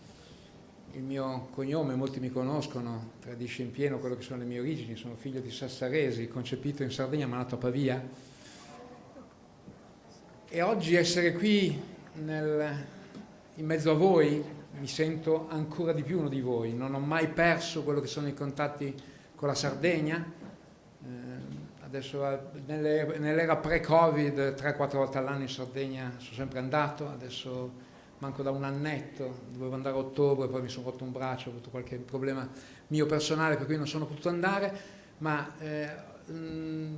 oggi diciamo che se vogliamo mi pesa un po' anche come consigliere regionale della Lombardia non avere un vero e proprio ruolo con la possibilità di lavorare insieme. Quando ero in Parlamento con Tonino Mulas si è lavorato in Commissione Trasporti, ho cercato di dare una mano ai colleghi sardi in tutto quello che erano le problematiche dei trasporti, la continuità territoriale e quant'altro. Ma Alessandra Zetta lo sa, io sono a disposizione, qualsiasi necessità o possibilità ci sia per lavorare insieme. Io non chiedo di meglio che di poter fare qualcosa per quello che considero la mia terra, la terra dei miei genitori, la terra dei miei nonni, che ho lasciato perché mio padre lavorava in banca, è stato trasferito nel 1954, io sono nato appunto nel 1955 a Pavia, ma non ho mai voluto perdere questo contatto. E anche il fatto di poter avere l'occasione oggi di essere con voi e incontrare tanti vecchi amici e conoscerne anche di nuovi. Paolo Pulina, che vive a Pavia come me, che conosco da tanti anni, mi ha dato questa possibilità e opportunità di conoscere tanti di voi e sono veramente onorato e felice di essere qui oggi a rappresentare la Regione Lombardia che diciamo che ha ospitato la mia famiglia in questi 67 anni, ma senza dimenticarmi assolutamente mai da dove vengo, e questo ho cercato di trasmettere anche ai miei figli che rappresentano la seconda generazione fuori dalla Sardegna, o perlomeno la terza. Diciamo, io mi considero a metà, mi considero metà di qui e metà di là. Anche a loro sono riuscito a trasmettere quello che è l'orgoglio di portare un cognome che quando ci si presenta, ma tu sei sardo, ed è bello, anche se poi il mio accento tradisce il fatto che in Sardegna non ci vivo, ma i miei figli come me hanno nel cuore questo fatto. Abbiamo ancora tanti parenti, mio papà erano 11 fratelli, per cui ho cugini sparsi veramente in tutta la Sardegna. La famiglia di mia mamma sono in 3 e sono ancora per fortuna tutte e 3 viventi. Mia mamma ha 94 anni, ma comunque da un anno non riusciamo più a portarla in Sardegna perché non se la sente più di viaggiare, ma quando vado non mi sento ospite in Sardegna, ma mi sento veramente uno di voi. E quello che mi è piaciuto anche molto, e qui veramente concludo perché il mio vuole essere soltanto un indirizzo di saluto e quindi non portarvi via assolutamente del tempo, è lo slogan, al di là di quello che abbiamo detto, anche quello che è il sottotitolo in italiano, la forza del nuovo, il valore dell'esperienza per orientarsi nel domani. È un messaggio forte, importante, che anche Serafina Mascia ha portato, quello che è il ruolo che i vecchi hanno portato avanti in questi anni nel continuare in quello che è lo spirito della sardità, anche al di fuori della nostra isola, unito a quello che è la voglia di tanti giovani di continuare in quello che la strada che hanno tracciato i loro nonni e i loro genitori per portare avanti quello che sono le tradizioni, la storia che ci lega tutti indissolubilmente alla nostra terra, alla nostra amata Sardegna.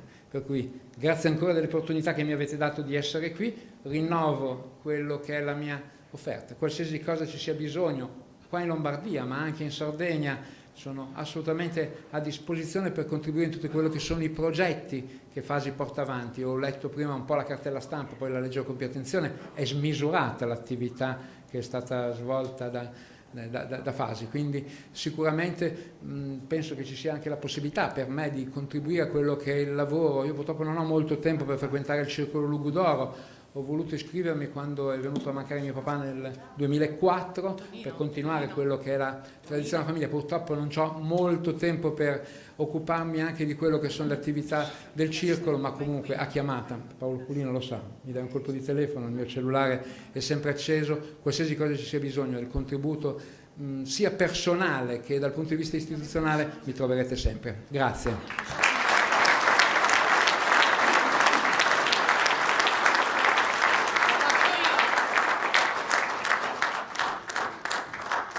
Scusate, allora, dovrebbe esserci in sala Elvira Serra, eccola, scusate, la nostra amica Elvira Serra che è venuta a salutarci, scrittrice, giornalista, componente della commissione ministeriale creata per le celebrazioni del 150° di Grazia Deledda. Buonasera a tutti, grazie intanto per questo invito. Metto il cronometro perché così mantengo la parola che ho dato a Serafina. Ok, allora intanto sono non felice, sono strafelice di essere qui perché io sono sarda di Nuoro, anzi di Montegurtei, e quindi insomma mi fa piacere essere in mezzo ai sardi. Per chi non mi conosce, sono una giornalista, lavoro al Corriere della Sera da quasi 23 anni, sono una scrittrice, il mio ultimo romanzo è Tutto da vivere, l'ho presentato a Padova un paio di settimane fa ed è lì che è nata l'idea con Serafina e con Maria Elena di intervenire anche qua per parlarvi di Grazia Deledda. Perché di Grazia Deledda? Perché come ha detto Serafina faccio parte del comitato ministeriale per i festeggiamenti dei 150 anni di Grazia Deledda, un comitato che è presieduto da Marcello Fois, ci sono con me, così non le dimentico, Rossana De Dola, Bianca Pizzorno che abbiamo citato prima, Patrizia Sproni, Graziella Monni e Cristiana Collu. E mi piace parlare di Grazia Deledda in questa giornata che è significativa perché 94 anni fa, era il 10 dicembre, le venne consegnato il premio Nobel, quindi l'Accademia svedese, l'idea di questo premio straordinario, soltanto un'altra donna lo aveva vinto ed era la svedese Selma Lagerlöf, ma Grazia Deledda è stata la prima italiana e l'unica italiana fino ad ora ad aver vinto quel riconoscimento, con buona pace di Benedetto Croce e di Pirandello che insomma insomma non erano molto contenti di questa cosa. E quindi insomma io mi immagino la sua emozione di allora, l'emozione nostra, l'orgoglio nostro di avere una conterranea e nel mio caso una concittadina così forte, così tenace. Ecco, perché mi piace Grazia Deledda? Certo, perché ha vinto il Nobel, certo per i suoi libri, ma perché lei è una donna modernissima e noi questo lo sappiamo poco. È una donna estremamente libera, è una donna tenace, una donna legatissima alla Sardegna. Ecco, Grazia Deledda ha pervicacemente creduto nelle sue qualità di scrittrice, quando non ci credeva nessun altro. Ha scientemente deciso di lasciare la Sardegna, ma perché? Perché sarebbe potuta crescere solo altrove, non restando nell'isola, e non si è mai dimenticata dell'isola. E poi ha deliberatamente scelto l'uomo che le avrebbe permesso di fare una cosa e l'altra, Palmiro Madesani, l'uomo che ha sposato, un uomo, un funzionario ministeriale, conosciuto a Cagliari una serata tra amici. Ecco, lei ebbe la sfrontatezza di dichiarare il suo interesse durante un gioco di società. Le fu chiesto: ma com'è il tuo uomo ideale? E lei descrisse per filo e per segno Palmiro Madesani, che era seduto lì. E insomma, quando poco dopo lui la chiese in moglie, le rispose sì, ma subito o mai più. Quindi questa era Grazia Deledda, una donna fortissima. E ve lo dovete immaginare quando nel secolo scorso, un'era preistorica fa, lei si è sposata nel 1900, per cui insomma non parliamo delle donne di oggi che tutto sommato le loro scelte le sanno fare, sanno combattere per raggiungere i loro risultati. Lei lo ha fatto quando nessuno ovviamente parlava di emancipazione femminile, quando nessuno ovviamente parlava di conciliazione casa e lavoro, e invece lei ha combattuto, invece lei si è opposta a queste regole secolari scolpite nella pietra. Lei voleva andare avanti, voleva crescere, voleva andare a Roma, che era un po' la Gerusalemme dell'arte, ecco, è così che lei la immaginava. E anche questo mi piace ricordare di Grazia Deledda stasera. Perché? Perché tutti noi abbiamo lasciato la nostra isola, chi per andare a Roma, chi per venire a Milano, chi per andare a Pisa, dove c'è un meraviglioso circolo dei sardi che mi ospita sempre, ecco, saluto laggiù chi c'è, chi per andare in qualunque parte d'Italia e del mondo. In che modo? Tenendo sempre la Sardegna nel cuore. Ecco, è questo che ha fatto Grazia Deledda, una donna che si è fermata alla quarta elementare, anzi l'ha dovuta ripetere 2 volte. Perché? Perché non c'era una quinta per le femmine, c'era solo per i maschi, solo ai maschi era riservata la possibilità di andare a studiare a Sassari o a Cagliari. Ma lei insomma è stata tenace, insomma è lì che ha costruito scientificamente tutto quello che ha fatto. Perché mi piace sottolineare anche questo? Perché lei è un esempio di autodeterminazione. Autodeterminazione vuol dire che aveva un sogno e che si è impegnata moltissimo per realizzarlo, senza dare le colpe agli altri. Questo ha a che fare con un concetto molto moderno e anche molto difficile da gestire, che è la responsabilità. Grazia Deledda è stata responsabile del suo destino e il suo successo come è arrivato? Con il metodo, con un impegno quotidiano. Grazia Deledda scriveva tutti i giorni, scriveva 2 ore di pomeriggio, dopo aver preparato le stesse il pranzo ai suoi 2 figli, al marito, dopo aver sistemato un po' di cose, faceva un riposino e poi si metteva a studiare nella sua camera, uno studio arredato con i mobili fatti arrivare da Nuoro. Quindi immaginate, voleva essere sempre circondata dalle cose sarde. E questa cosa, un giorno dopo l'altro, l'ha portata a diventare la scrittrice che tutti noi conosciamo, che quindi le ha fatto vincere il premio Nobel. C'è un'altra cosa che mi rende cara Grazia Deledda, e qual è? Grazia Deledda ha collaborato con il Corriere della Sera per moltissimo tempo. Lei iniziò nel 1900, adesso vado a memoria, nel 1909 mi sembra, sì, l'11 novembre del 1909. Ecco, in tutto ha scritto circa 169 articoli e racconti. Al Corriere, in via Solferino 28, nello scalone d'onore con un bel tappeto rosso, ci sono tutte le foto dei collaboratori storici. E io quando passo lì vedo Grazia Deledda lì con i capelli ormai imbiancati dal tempo, con i suoi occhiali dietro la scrivania, ho un moto d'orgoglio pazzesco, perché dico cavoli, c'è anche Grazia qui al Corriere.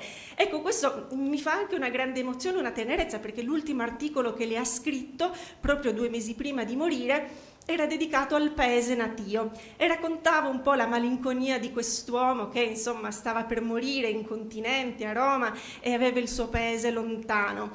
Ecco, questo cosa vuol dire? Che i sentimenti che lo univano alla Sardegna l'hanno accompagnata sempre, non l'hanno mai abbandonata, non si è mai dimenticata di chi era e da dove arrivava. E c'è un altro aneddoto che vorrei dirvi sulla sua morte. Grazia Deledda è morta il 15 agosto del 1936.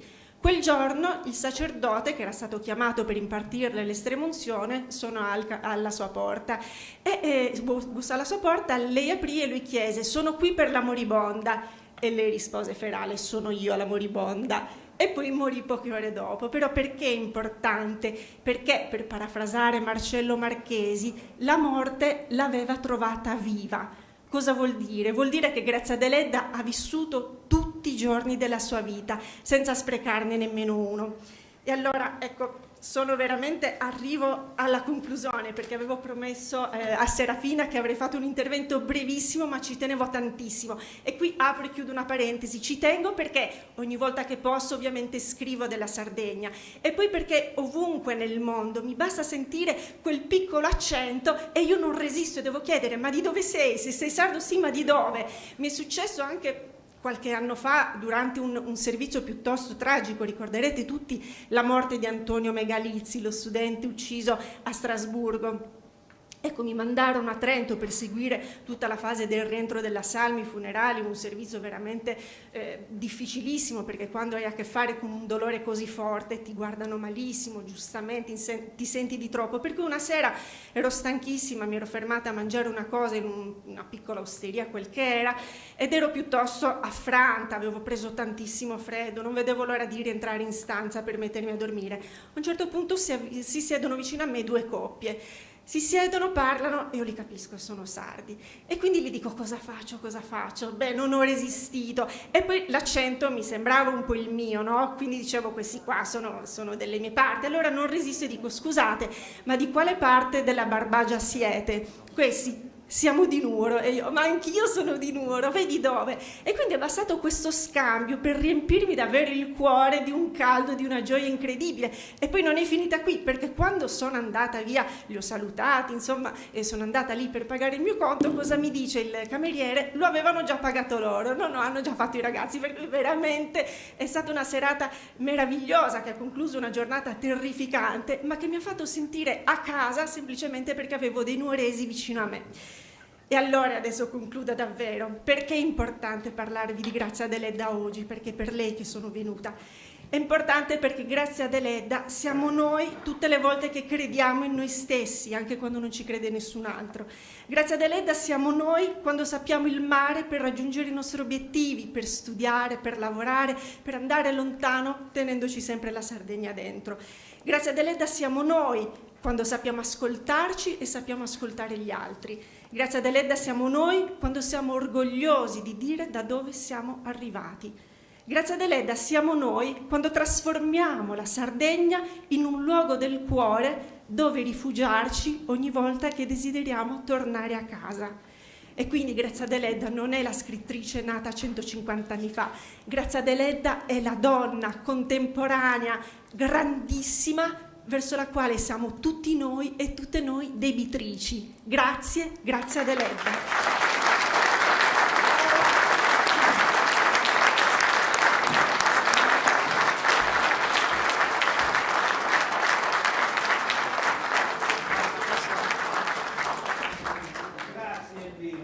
Averci permesso di festeggiare anche in questo congresso una delle nostre grandi della nostra isola. Grazie.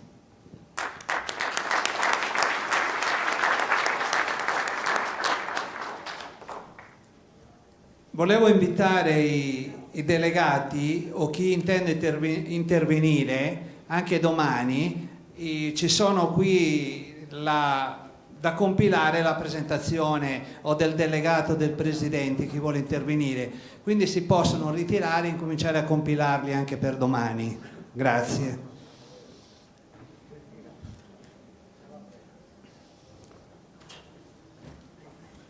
Passiamo ai saluti che sono ancora arrivati a tutti i congressisti e ospiti. Sono veramente dispiaciuto di non poter partecipare ai vostri lavori congressuali, causa impegni parlamentari già presi. Da quando sono parlamentare ho avuto modo di conoscere la vostra grandezza visitando le comunità di emigrati sardi a Gorizia, Treviso, Abruzzo, Molise o chi, come i sardi della Tuscia, intende associarsi. Avete un grande merito di aver saputo costruire e riunire il nostro popolo e non disperdere le nostre radici e tradizioni, tenendole vive e tramandandole di padre in figlio, non solo un compito culturale ma anche politico. Ho portato all'attenzione del governo la vostra giusta rivendicazione sul bando sbagliato sulla continuità territoriale marittima e non dimentico i sacrifici che affrontate per poter tornare nella nostra isola. Per questo motivo invito sempre chi è costretto ad emigrare a prendere contatto e iscriversi ai circoli presenti non solo in tutta Italia. Siete un presidio fondamentale, ringraziandovi ancora per la vostra opera, vi assicuro che sono a vostra disposizione, oltre alle ideologie e alle posizioni politiche di ognuno di noi. Come politico orgogliosamente sardo e amante follemente della nostra terra, onorevole Salvatore De Ida, Camera dei Deputati.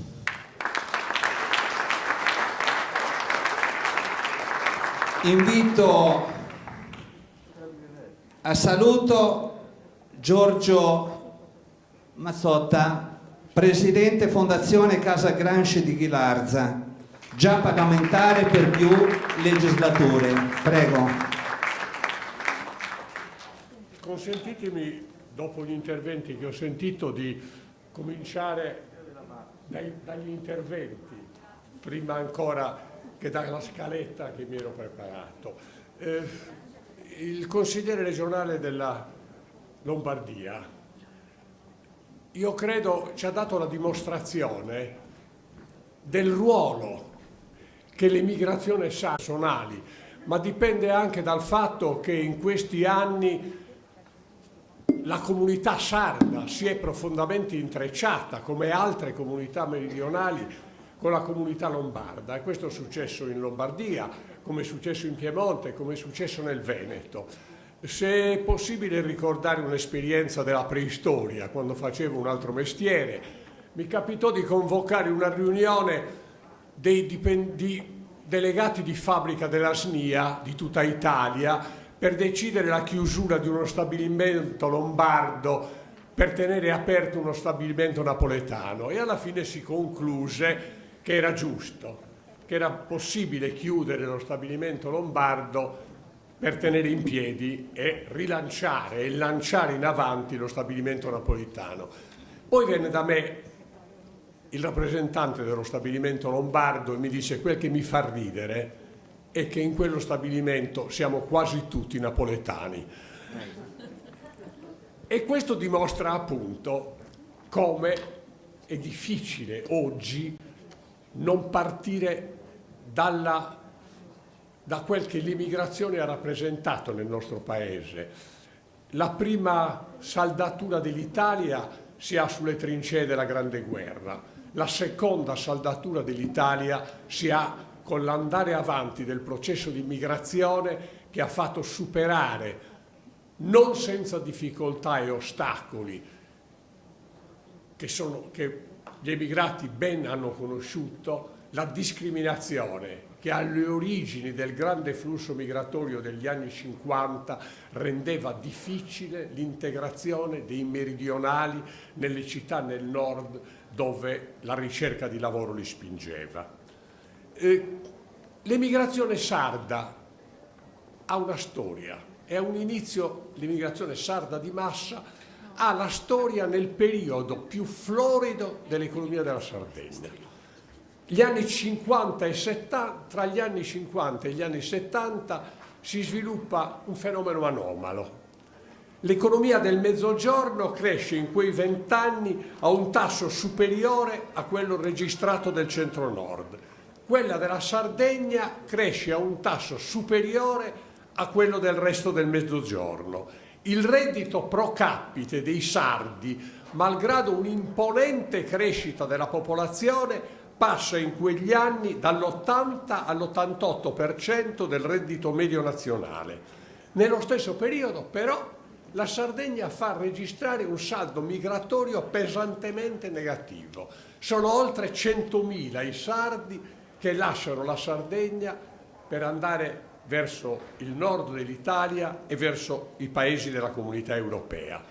Emigrano contadini che non riuscirono a gestire la trasformazione delle campagne e minatori espulsi da una crisi non adeguatamente controbilanciata da un'industrializzazione di settori ad alto tasso di capitale investito e con scarso impatto sull'occupazione. Proviamo ad analizzare questo fenomeno con le categorie concettuali di un grande emigrato sardo del primo Novecento, Antonio Gramsci, il secondo grande emigrato sardo del primo Novecento. Il primo è stato ricordato poco fa, grazie a Deledda. Entrambi scelsero di misurarsi, come diceva Gramsci, col mondo grande e terribile. Utilizziamo allora il pensiero di Gramsci, quello che ne fa oggi un classico studiato nelle università di tutto il mondo, come dimostra nel suo piccolo la partecipazione ai corsi di formazione che con ritmo biennale si svolgono a Ghilarza, radunando studenti e docenti reclutati con bando pubblico nelle università di tutto il mondo. Nel saggio sulla questione meridionale, per affrontare la questione contadina, Gramsci, interrogandosi sull'efficacia di una generalizzata distribuzione della terra, conclude che essa non basta a cambiare la condizione contadina. Cosa otterrebbe un contadino povero, dice Gramsci, invadendo una terra incolta o mal coltivata, senza macchine, senza credito per attendere il tempo del raccolto, senza istituzioni cooperative? E sul tema della riconversione industriale avrebbe usato la categoria della globalizzazione, che applicò all'analisi in quegli anni drammatica, quando Gramsci scriveva i quaderni del carcere, del 29 in America e poi in tutto il mondo. In quella Gramsci, in quella nota dei quaderni, scrive in modo fulminante: l'economia tende alla globalizzazione, la crisi si aggrava perché la politica si chiude nel nazionalismo.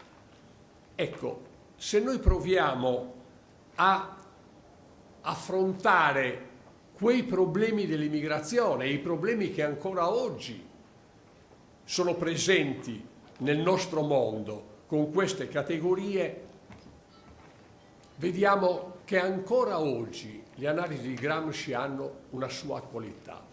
Derivavano da che cosa quelle analisi? Quanto per esempio delle riflessioni di Gramsci sul tema contadino veniva dalla memoria di vicende che si svolgevano in Sardegna in quegli stessi anni in cui Gramsci viveva a Ghilarza, sul finire dell'Ottocento e nei primi anni del Novecento.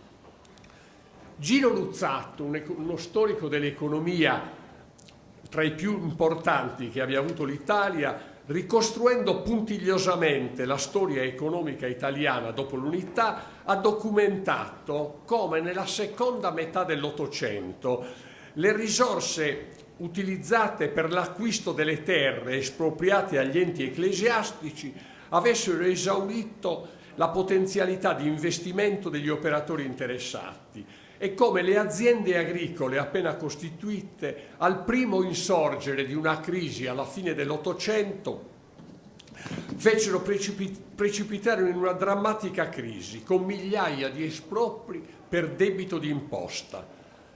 Si effettuarono 102.571 espropri tra il 17 gennaio del 1885 e il 30 giugno del 1897, Di questi 102.000 espropri, 52.060, il 50,76% avvennero in Sardegna. Colpirono un abitante della Sardegna ogni 14 residenti nell'isola. Ecco, quanto Gramsci, quando rifletteva sulla questione contadina, sull'esigenza del credito, della cooperazione, dei sistemi di arrivo sul mercato, derivava da quella esperienza che a Ghilarza, che di agricoltura viveva, la crisi che Gramsci visse. E da qui Gramsci trasse una lezione sull'esigenza di guardare all'economia nel suo complesso e affrontare la crisi del mondo contadino in un intreccio con la questione operaia. Si dice, sempre per tornare alle radici, che Gramsci conosce la realtà operaia dopo il trasferimento a Torino. Se si guarda bene alla sua vita non è così. Quando Gramsci arriva a Cagliari per frequentare il liceo Dettori, nella città sono ancora ben presenti le conseguenze del sommovimento promosso dalle operaie della manifattura tabacchi contro il caro vita, che portarono alle dimissioni del sindaco del tempo, Ottone Baccaredda. Un movimento di protesta che determinò repressione, processi e che proprio negli anni in cui Gramsci arrivava a Cagliari giungevano a concludersi, con centinaia di condanne per migliaia di anni di carcere. Gramsci viveva con il fratello Gennaro in via Principe Amedeo, a poche centinaia di metri dalla manifattura dei tabacchi in viale Regina Margherita. E in un raggio di 1 chilometro dalla casa di Gramsci c'era una concentrazione operaia assai significativa. Nella mia infanzia io ho conosciuto ancora quella concentrazione. L'officina delle tranvie della Sardegna, 1 migliaio di dipendenti, la direzione e l'officina delle ferrovie complementari della Sardegna, un altro migliaio di dipendenti, il gasometro, la fabbrica del ghiaccio. E nello stesso tempo occorre ricordare che il fratello di Gramsci, Gennaro, era tra gli amministratori della Camera del Lavoro di Cagliari appena fondata. Certo, la manifattura tabacchi non è la Fiat, però Gramsci il primo approccio con la questione operaia lo ha negli anni in cui studente lavorava a Cagliari. Altrettanto si può dire della sua fondazione culturale. Certo, l'Università di Torino è prestigiosa. Gramsci fu allievo prediletto del maggior linguista italiano del tempo, però fu al liceo Dettori allievo di quel Raffa Garzia, docente del liceo, ma anche direttore dell'Unione Sarda, che gli consegnò la prima tessera di quel mestiere che Gramsci esercitò con grande attenzione, quello di giornalista. E recentemente il pronipote di Gramsci, il figlio di Teresina Gramsci, la nipote prediletta di Gramsci, ha scoperto nella soffitta della casa di Ghilarza le riviste a cui Gramsci negli anni del Dettori era abbonato. Gramsci aveva la collezione delle principali riviste culturali che si pubblicavano in Italia negli anni 10 del Novecento. Beppe Vacca, uno dei maggiori studiosi di Gramsci, ha scritto che questa scoperta costringe a ripensare e a retrodatare le origini della formazione di Gramsci, culturale di Gramsci. Anche qui, certo, Raffa Garzia non era il professor Bartolo dell'Università di Torino, ma Gramsci era Gramsci prima di esserlo, prima di saperlo, prima di diventare l'intellettuale oggi studiato in tutto il mondo. Queste radici hanno oggi un luogo fisico nel quale essere ricordate e valorizzate. La casa di Ghilarza dove egli trascorse l'infanzia e la prima giovinezza e che oggi, trasformata in un museo, accoglie ogni anno migliaia di visitatori dall'Italia e dal mondo.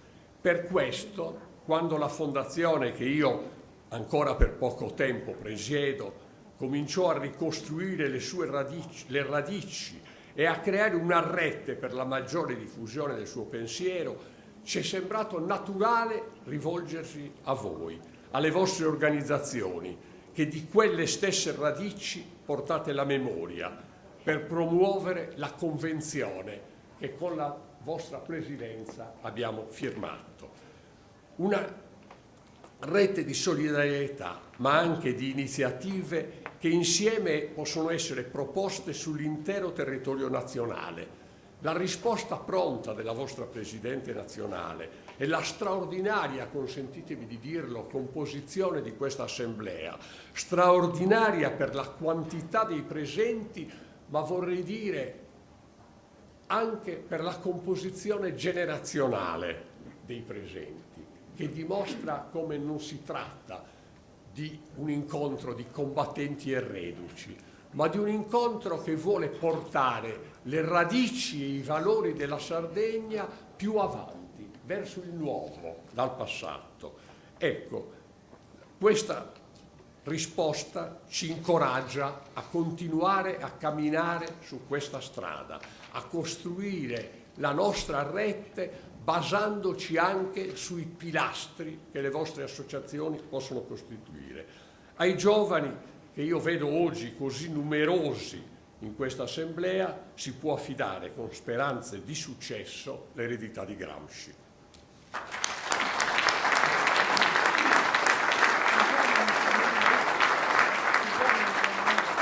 Grazie, approfitto di questo momento per dire che con un progetto regionale è stata fatta a Parma proprio la mostra Ricostruire Antonio Gramsci ed è stato anche prodotto un catalogo molto bello dove ci sono anche degli stralci delle riviste citate da Aurora. E domani avrete l'opportunità, sarà distribuito proprio ai circoli questo catalogo. Grazie ancora per...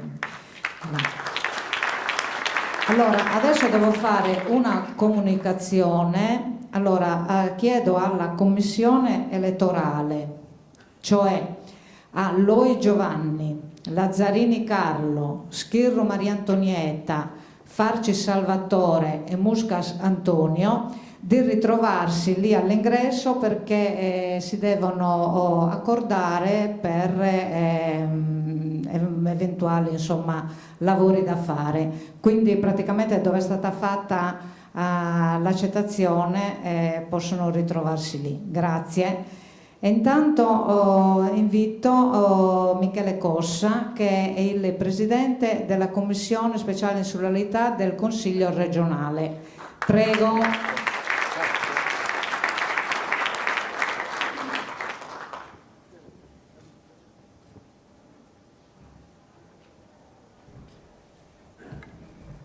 Grazie e buonasera a tutti.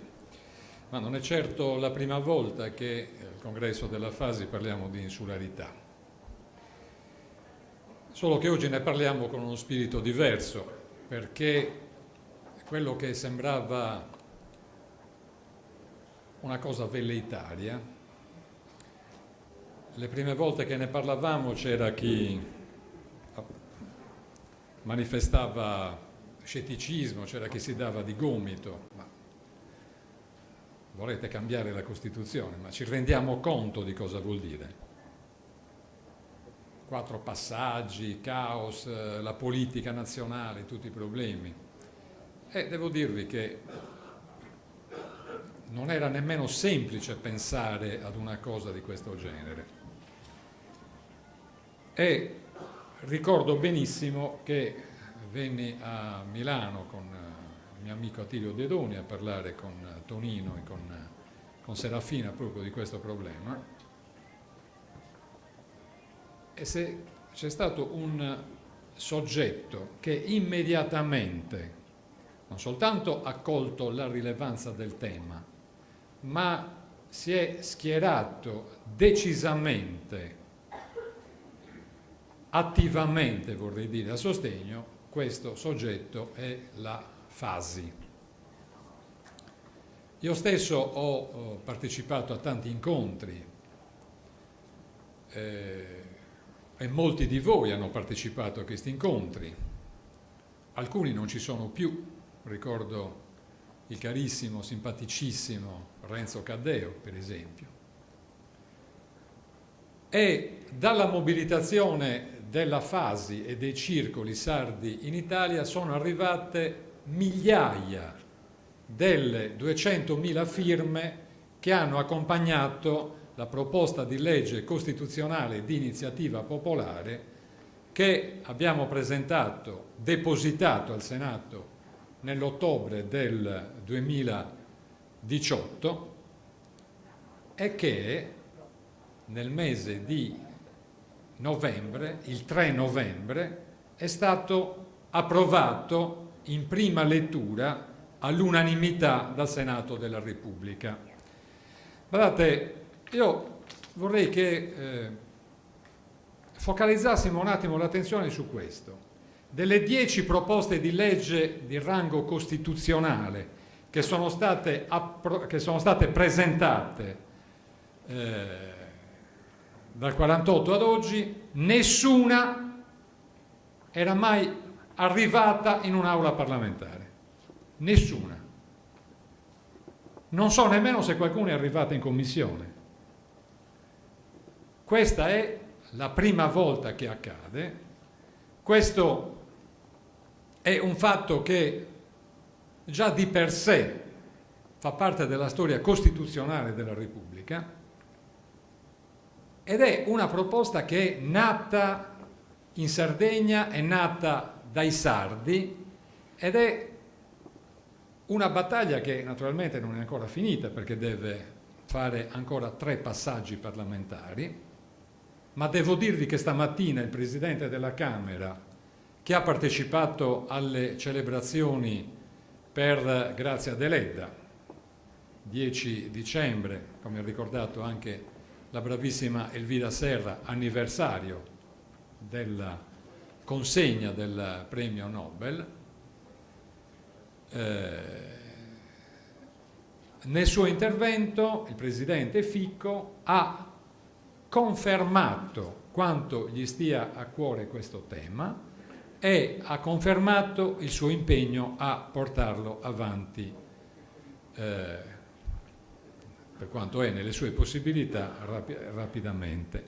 Naturalmente sappiamo che ci sono molte incognite, sappiamo che si tratta di una cosa che dipende totalmente dalle dinamiche, e l'abbiamo sempre saputo, dalle dinamiche della politica nazionale. L'attuale Presidente del Consiglio potrebbe diventare capo dello Stato, verosimilmente si sciolgono le Camere e quindi tutto il percorso che abbiamo fatto fino adesso viene vanificato. È una cosa che può accadere, speriamo di no, però è per dire che il percorso può presentare ancora molte incognite. Però badate, io sono ottimista. Sono ottimista perché c'è l'impegno del Presidente della Camera, c'è l'impegno del Presidente del Senato che ha dato una adesione totale al progetto, nel senso che ha detto noi con orgoglio approveremo questa proposta di legge che per una volta non è di iniziativa governativa, perché voi sapete che viviamo in una sorta di commissariamento delle istituzioni, non da oggi purtroppo, ma soprattutto quello che mi fa ben sperare è lo straordinario impegno e la straordinaria coesione dei parlamentari sardi,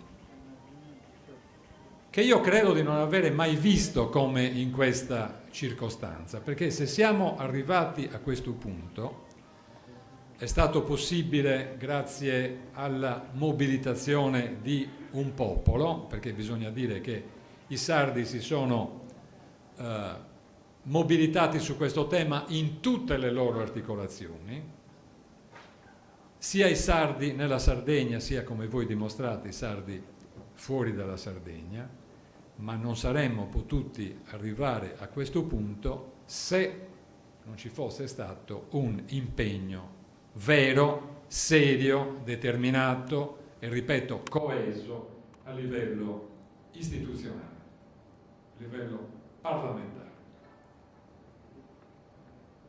Ecco perché io penso che noi dovremmo incominciare a ragionare anche del dopo, perché scolpire il principio di insularità nella Costituzione, mi dispiace che Elvira Serra non sia presente in questo momento, ma uno di quelli che ci hanno sostenuti è stato il suo collega del Corriere della Sera, Beppe Severnini, che ha capito molto bene qual è il tema, che è quello che lei stessa ha detto a proposito di Grazia Deledda. Non è il tema di presentarci ancora una volta allo Stato a chiedere elemosine, come tante volte la Sardegna ha fatto. È tutto il contrario. Una volta che lo Stato avrà scolpito nella Costituzione il principio di insularità, avrà cioè riconosciuto che le isole soffrono di uno svantaggio strutturale che le pone in una condizione deteriore rispetto ai territori della terraferma, e fino a quando questo non verrà in qualche modo compensato, esse non potranno essere realmente competitive. Ma una volta che questo sarà accaduto, non è che abbiamo risolto il problema, perché si apre il capitolo 2. Il capitolo 2 è il capitolo della responsabilità. Nessuno ci toglierà più le castagne dal fuoco. Il nostro avvenire dipenderà da noi, e mi fa particolarmente piacere dirlo in una sede in cui sono presenti e sono rappresentati quelli che dalla Sardegna sono dovuti andare via, quelli che si sono dovuti costruire una vita lontano dalla loro terra di origine, e davanti a quelli che spesso, e molti di voi sono la testimonianza vivente di questo, hanno affermato una capacità, una voglia di fare, una intraprendenza che magari in Sardegna non sarebbero mai riusciti a dimostrare. Questo da un certo punto di vista è anche triste, perché mi fa pensare quanto da noi l'ambiente asfittico sia capace di ammazzare anche le ambizioni più importanti, ed è il motivo per cui tanti giovani scappano, perché non trovano da noi opportunità. Però parlare di responsabilità qui assume un significato particolare, perché io credo che noi, e quando dico noi, dico noi che siamo chiamati pro tempore ad avere responsabilità di governo, responsabilità legislative in Sardegna, abbiamo molto da imparare. Abbiamo molto da imparare dalla vostra esperienza di vita, abbiamo molto da imparare per quello che la Sardegna è in grado di fare, e a volte nemmeno si riesce a rendere conto di quello che è in grado di fare. E io spero sinceramente, ma positivamente, che se l'anno prossimo avrò l'opportunità di essere di nuovo in mezzo a voi, potremo parlare della fase 2, cioè dell'attuazione del principio di insularità, che significa declinare con atti legislativi e con programmi seri quel carico di responsabilità che saremo riusciti ad ottenere. Grazie.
regionale della Sardegna.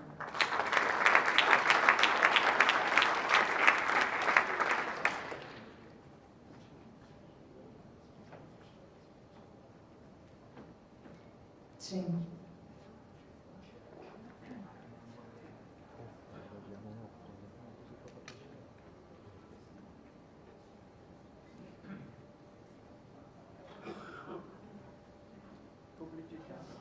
Sì. Allora continuo con la lettura a questo punto, intanto che guardate.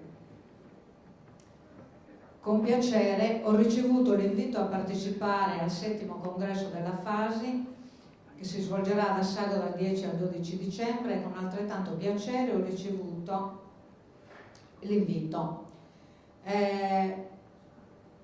Non posso garantire la mia presenza e voglio tuttavia con questa mia comunicazione augurare a tutti voi un proficuo e sereno lavoro. Sono certo che dal congresso scaturirà un gruppo dirigente proiettato al futuro con le dovute attenzioni al passato e che sarà in grado di continuare nelle azioni di promozione della Sardegna. Pierpaolo Cicalò dell'Istituto Santi.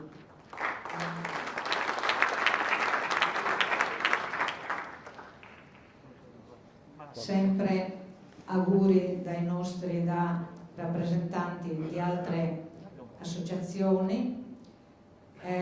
Ringrazio per l'invito, anche se non riuscirò a partecipare al congresso. Il CREI-ACLI intende rivolgere il proprio saluto e augurio a tutti i delegati e le delegate della FASI, nel senso della vicinanza rispetto ai temi posti al centro del vostro 7° congresso.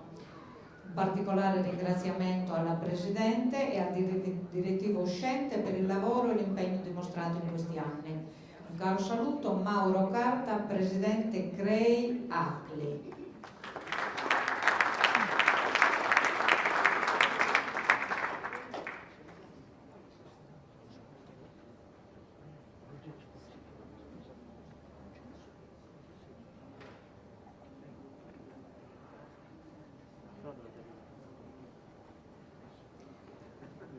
Gli inconvenienti legati agli spostamenti e alla pandemia in atto mi impediscono di partecipare. Nell'occasione mi fa piacere portare a tutta l'Assemblea il mio personale saluto unitamente a tutto il Consiglio nazionale AITEF, rinnovato di recente. Con gli auguri di buon lavoro vi saluto fraternamente Tonino Casu, AITEF regionale Sardegna.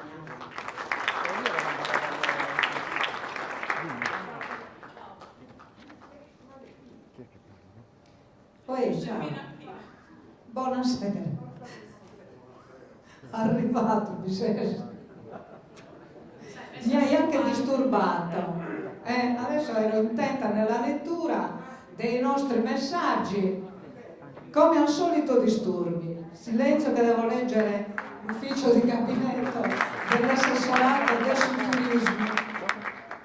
Allora, gentilissima Presidente, nel ringraziarla per il suo graditissimo invito, l'assessore Chessa è spiacente di comunicare che non potrà presenziare a causa di impegni istituzionali precedentemente presi.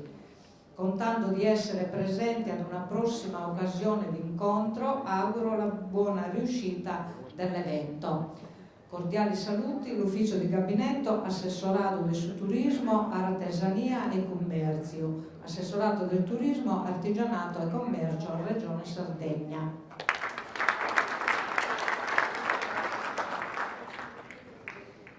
Allora, prima di aprire eventualmente il dibattito, vado avanti, perfetto. Sì, perfetto. Questo è un po' lungo. Cari e amabili conterranei, giungano a voi i più calorosi, devoti e affettuosi saluti da parte del gruppo Tenore Rose Migrantes. Di questi tempi è difficile avvicinarsi anche solo per una stretta di mano a causa di questa pandemia che ci ha messo in isolamento tutti quanti, imponendoci anche restrizioni molto pesanti. Ma è tempo di ripartire e di lottare tutti insieme, pregando e sperando in un mondo migliore. Bisogna unirsi e motivarsi per riattivare quel modo che si acquisisce stando lontani da casa e dai propri cari, mettendoci sentimento positivo e lottando sempre per gli obiettivi più giusti per la nostra amata terra. Come gruppo Tenores Emigrantes, pian piano stiamo mettendo in cantiere nuovi lavori, collegandoci anche ad alcuni progetti del nostro amico e stretto collaboratore Giancarlo Palermo. La nostra associazione vuol far sì che questo recupero fuori dalla Sardegna di questo ramo importante della tradizione culturale sarda continui a ricevere attenzioni da parte della FAGE e da parte dei suoi circoli. Alla Federazione e ai circoli presenteremo non appena possibile i nostri nuovi progetti.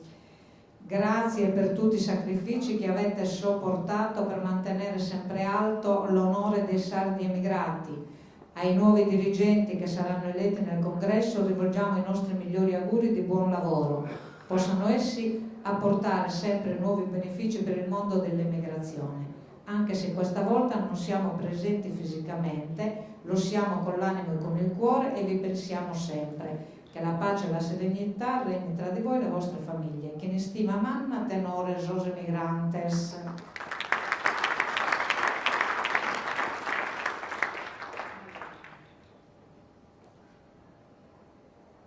Dunque, purtroppo per motivi logistici non è ancora giunta a noi la mostra sui laghi, che è presente nel programma come Io apro l'UNESCO.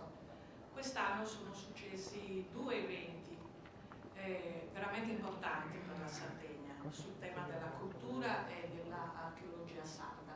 Sono stati ammessi nella lista dei progetti italiani da proporre all'UNESCO ben 2 progetti. Questi 2 progetti riguardano uno il Nuraghi. Sapete benissimo che poi quest'anno anche la nostra assessora ha presentato un progetto Casa Sardegna centrato sulla diffusione della cultura nuragica, e l'altro sulle domus degli ANAS che riguardano invece la preistoria sarda. Entrambi questi 2 progetti sono stati dal Ministero dei Beni Culturali Italiani appoggiati per la presentazione all'UNESCO. Li abbiamo qua presenti tutti e 2. Su quello dei nuraghi abbiamo dato immediatamente la nostra adesione fin dalla partenza del progetto. Anzi, c'è stata anche una mozione della consulta delle migrazioni. La rinviamo all'arrivo della mostra per farla presentare questo progetto. Abbiamo qui fra noi anche l'archeologo Luca Dolo, rappresentante del CESIM, che è l'associazione che ha promosso il progetto UNESCO sulle domus degli ANAS, diretto dall'archeologa Giuseppa Tanda. Gli diamo la parola su questo progetto, e anche questo fa parte dei rapporti e delle convenzioni che abbiamo fatto nel settore culturale.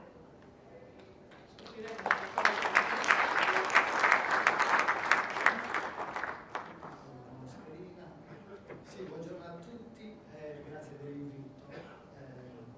Vi porto l'invito e anche i ringraziamenti da parte del CESIM, il Centro Studio Identità e Memoria, che si occupa appunto dello sviluppo della cultura e dell'identità sarda, con particolare attenzione a quello che riguarda la storia e in particolare all'archeologia della Sardegna.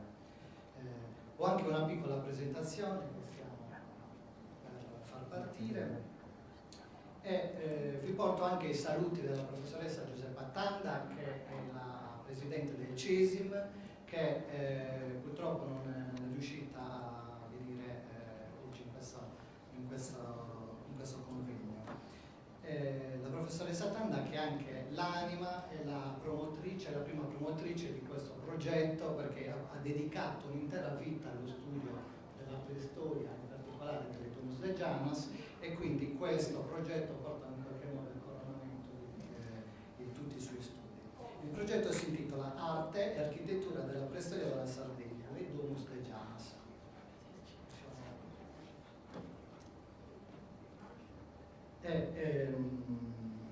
È un progetto che ha avuto anche il sostegno appunto nella fase della vostra federazione. Sì.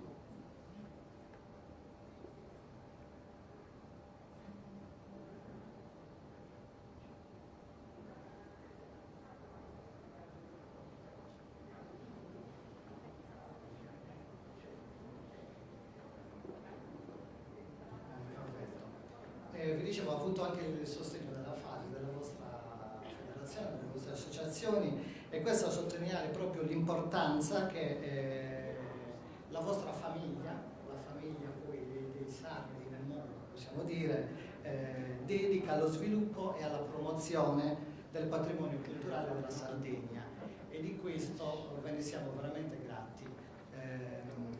Il progetto ha superato il 9 aprile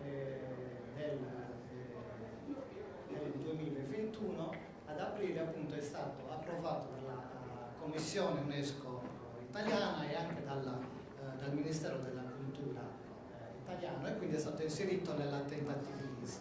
La tentative list, come diceva la Presidente, è appunto la lista dei siti candidati, potenzialmente candidati a diventare patrimonio dell'umanità. Grazie.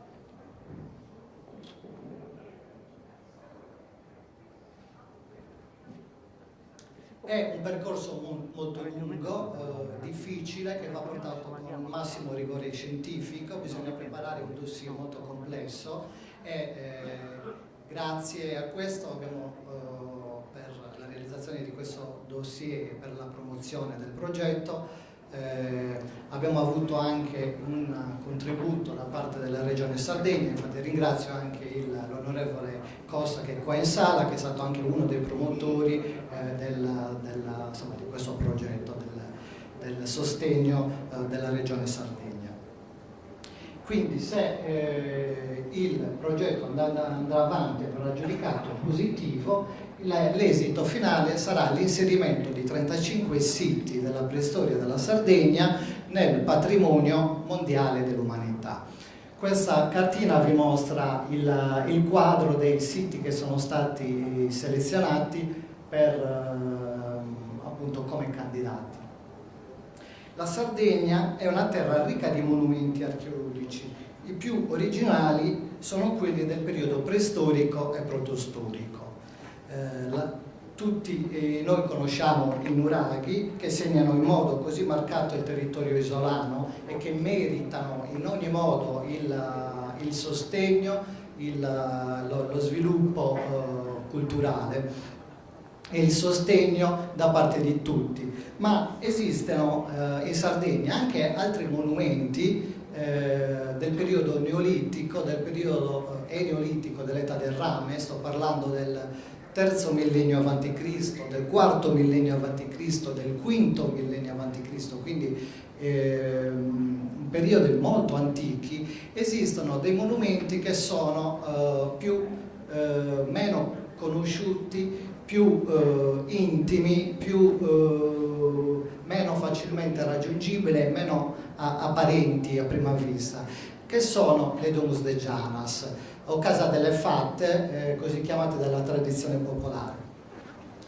Le Domus de Janas sono delle grotticelle artificiali, sono delle sepolture scavate nella roccia con strumenti litici, quindi strumenti di pietra, che scavate appunto nella roccia e in vari ambienti, in varie celle.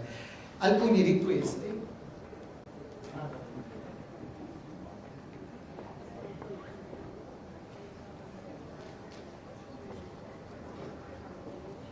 come ad esempio la famosa Roccia dell'Elefante, dove il monumento preistorico, la grotticella artificiale, è inserita in un monumento naturale. Eppure gli uomini preistorici avevano individuato quella roccia come particolare e all'interno hanno voluto realizzare queste sepolture. Queste sepolture che sono uniche nel Mediterraneo, quelle si avvicinano a quelle della Sardegna, il monumento, l'ipogeo di Alsafieni a Malta, che è stato già riconosciuto dall'UNESCO come patrimonio dell'umanità. Appunto sono, vi dicevo, delle grotticelle artificiali e alcune delle quali sono egregiamente scolpite e rappresentano anche quelli che sono poi gli ambienti che dovevano esistere nelle realtà, cioè negli edifici realmente costruiti. Infatti noi riusciamo a capire come erano questi edifici grazie alle rappresentazioni delle Domus de Janas. E quindi vediamo tetti a doppio spiovente con pilastri perfettamente scolpiti con i travetti laterali, vediamo pilastri. Questa è Sincantu, Buttifigaro è stata chiamata Sincantu perché è proprio uno splendore. Anche qui possiamo vedere il gioco dei colori, rosso e nero, i pilastri, il tetto a doppio spiovente, il focolare centrale che appunto rappresenta la casa e rappresenta il nucleo familiare delle comunità preistoriche, il focolare domestico. Alcune di queste sono egregiamente decorate con l'uso della pittura, della scultura e dell'incisione. Questa parete, adesso l'immagine forse non rende molto, ma è di un rosso molto vivo. E queste celle sono state dipinte con l'ocra rossa, il simbolo del sangue e il simbolo appunto della vita. Troviamo scolpite le protomi taurine in alcuni casi con delle forme che ricordano proprio un design moderno. E pensate, queste sono state scolpite nel IV millennio a.C. Oppure spirali incise, scacchiere, vedete sulla destra, probabilmente imitavano gli arazzi che venivano appesi alle pareti delle case. E ancora tutta una simbologia legata alle protomi taurine e alla falsa porta, la porta agli inferi, la porta che non va attraversata dall'uomo in vita, ma soltanto lo spirito può attraversarla. E questa appunto è dipinta, ma ce ne sono anche scolpite e incise. Questa di Ostia, ad esempio, alle necropoli di Mesomontes, guardate tutti i simboli, le protomi taurine che sono state scolpite in questa cella. È probabile che la protome taurina sia la rappresentazione di una divinità che in qualche modo veniva venerata in quel periodo. Su Crocifisso umano, la bellissima tomba di Tiesi, Mandrantine, con questo gioco di spirale e con l'uso dell'ocra rossa. Sì, scusate. L'ocra rossa, l'ocra gialla è perfettamente dipinta. E Sappara larga con le sue spirali dipinte di rosso e con i suoi tetti a doppio spiovente. Sosfurighesos, Onifiri Brudu, dove lo stesso le protomi anche qui hanno raggiunto ormai una forma perfettamente geometrica.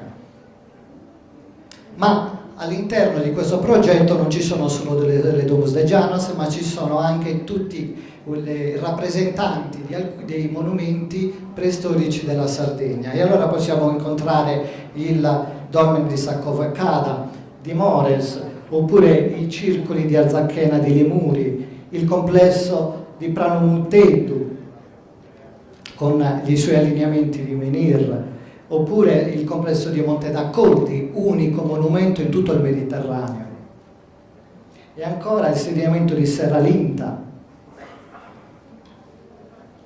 Olmedo Monte Baranta, che rappresenta gli esiti finali della preistoria della Sardegna e che accompagna l'architettura a quella che diventerà poi l'architettura vera e propria del mondo nuragico. Ancora il riparo di Luzzanas, con tutte le sue pitture nel riparo roccioso. La grotta la grotta Corbidu di Oliena, per la sua grande stratigrafia archeologica. E non poteva mancare le officine litiche, in particolare quella di Siniscendu del Monte Arci, che è l'ossidiana del Monte Arci, una risorsa naturale che ha contribuito enormemente alla ricchezza e alla prosperità della Sardegna preistorica e l'ha unita all'intero continente europeo e all'intero bacino del Mediterraneo. Quindi vi volevo dire che il complesso appunto è ancora il progetto è in fase di attuazione, il percorso è ancora lungo e vi ringrazio a nome appunto del CESIM e di tutta la squadra di lavoro per questa opportunità che ci avete dato per presentare questo progetto, perché abbiamo estremamente bisogno del vostro aiuto, appunto di un aiuto di una famiglia che non è solo quella che sta in Sardegna, ma è quella che sta in Italia e in tutto il mondo. Grazie. Grazie.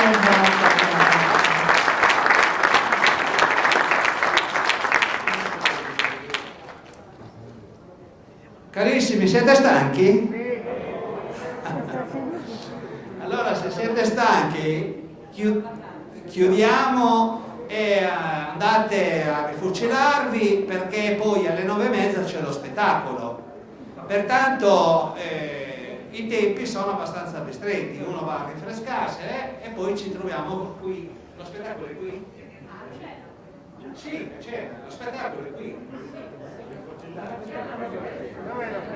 E la cena è sempre qui. Sì. Quindi noi vi ringraziamo intanto perché tutti insieme siamo riusciti a fare un bel inizio di congresso, ve lo dico a nome di tutti perché è così. Avevamo un po' timore, ma grazie alla vostra pazienza e alla partecipazione di tutti, ospiti eccetera, sta andando tutto bene. Quindi buona cena e arrivederci dopo cena.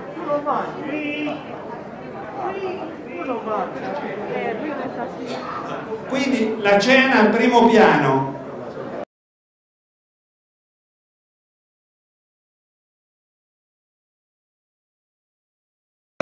Ci ha telefonato adesso il nostro presidente emerito Filippo Soggiu e ci ha detto di porgere a suo nome i più calorosi auguri di buon lavoro. Filippo, ovviamente, con la sua età, anche diciamo così, la fatica che può costare un appuntamento come questo, benché in un primo momento avesse intenzione di venire, non verrà al congresso. E in buona salute, tutto sommato, è sempre lucido e attento a tutte le cose che facciamo e che fa la Fasi, per cui mentre riceviamo volentieri i suoi auguri, gli facciamo a lui augurio di una buona e lunga salute.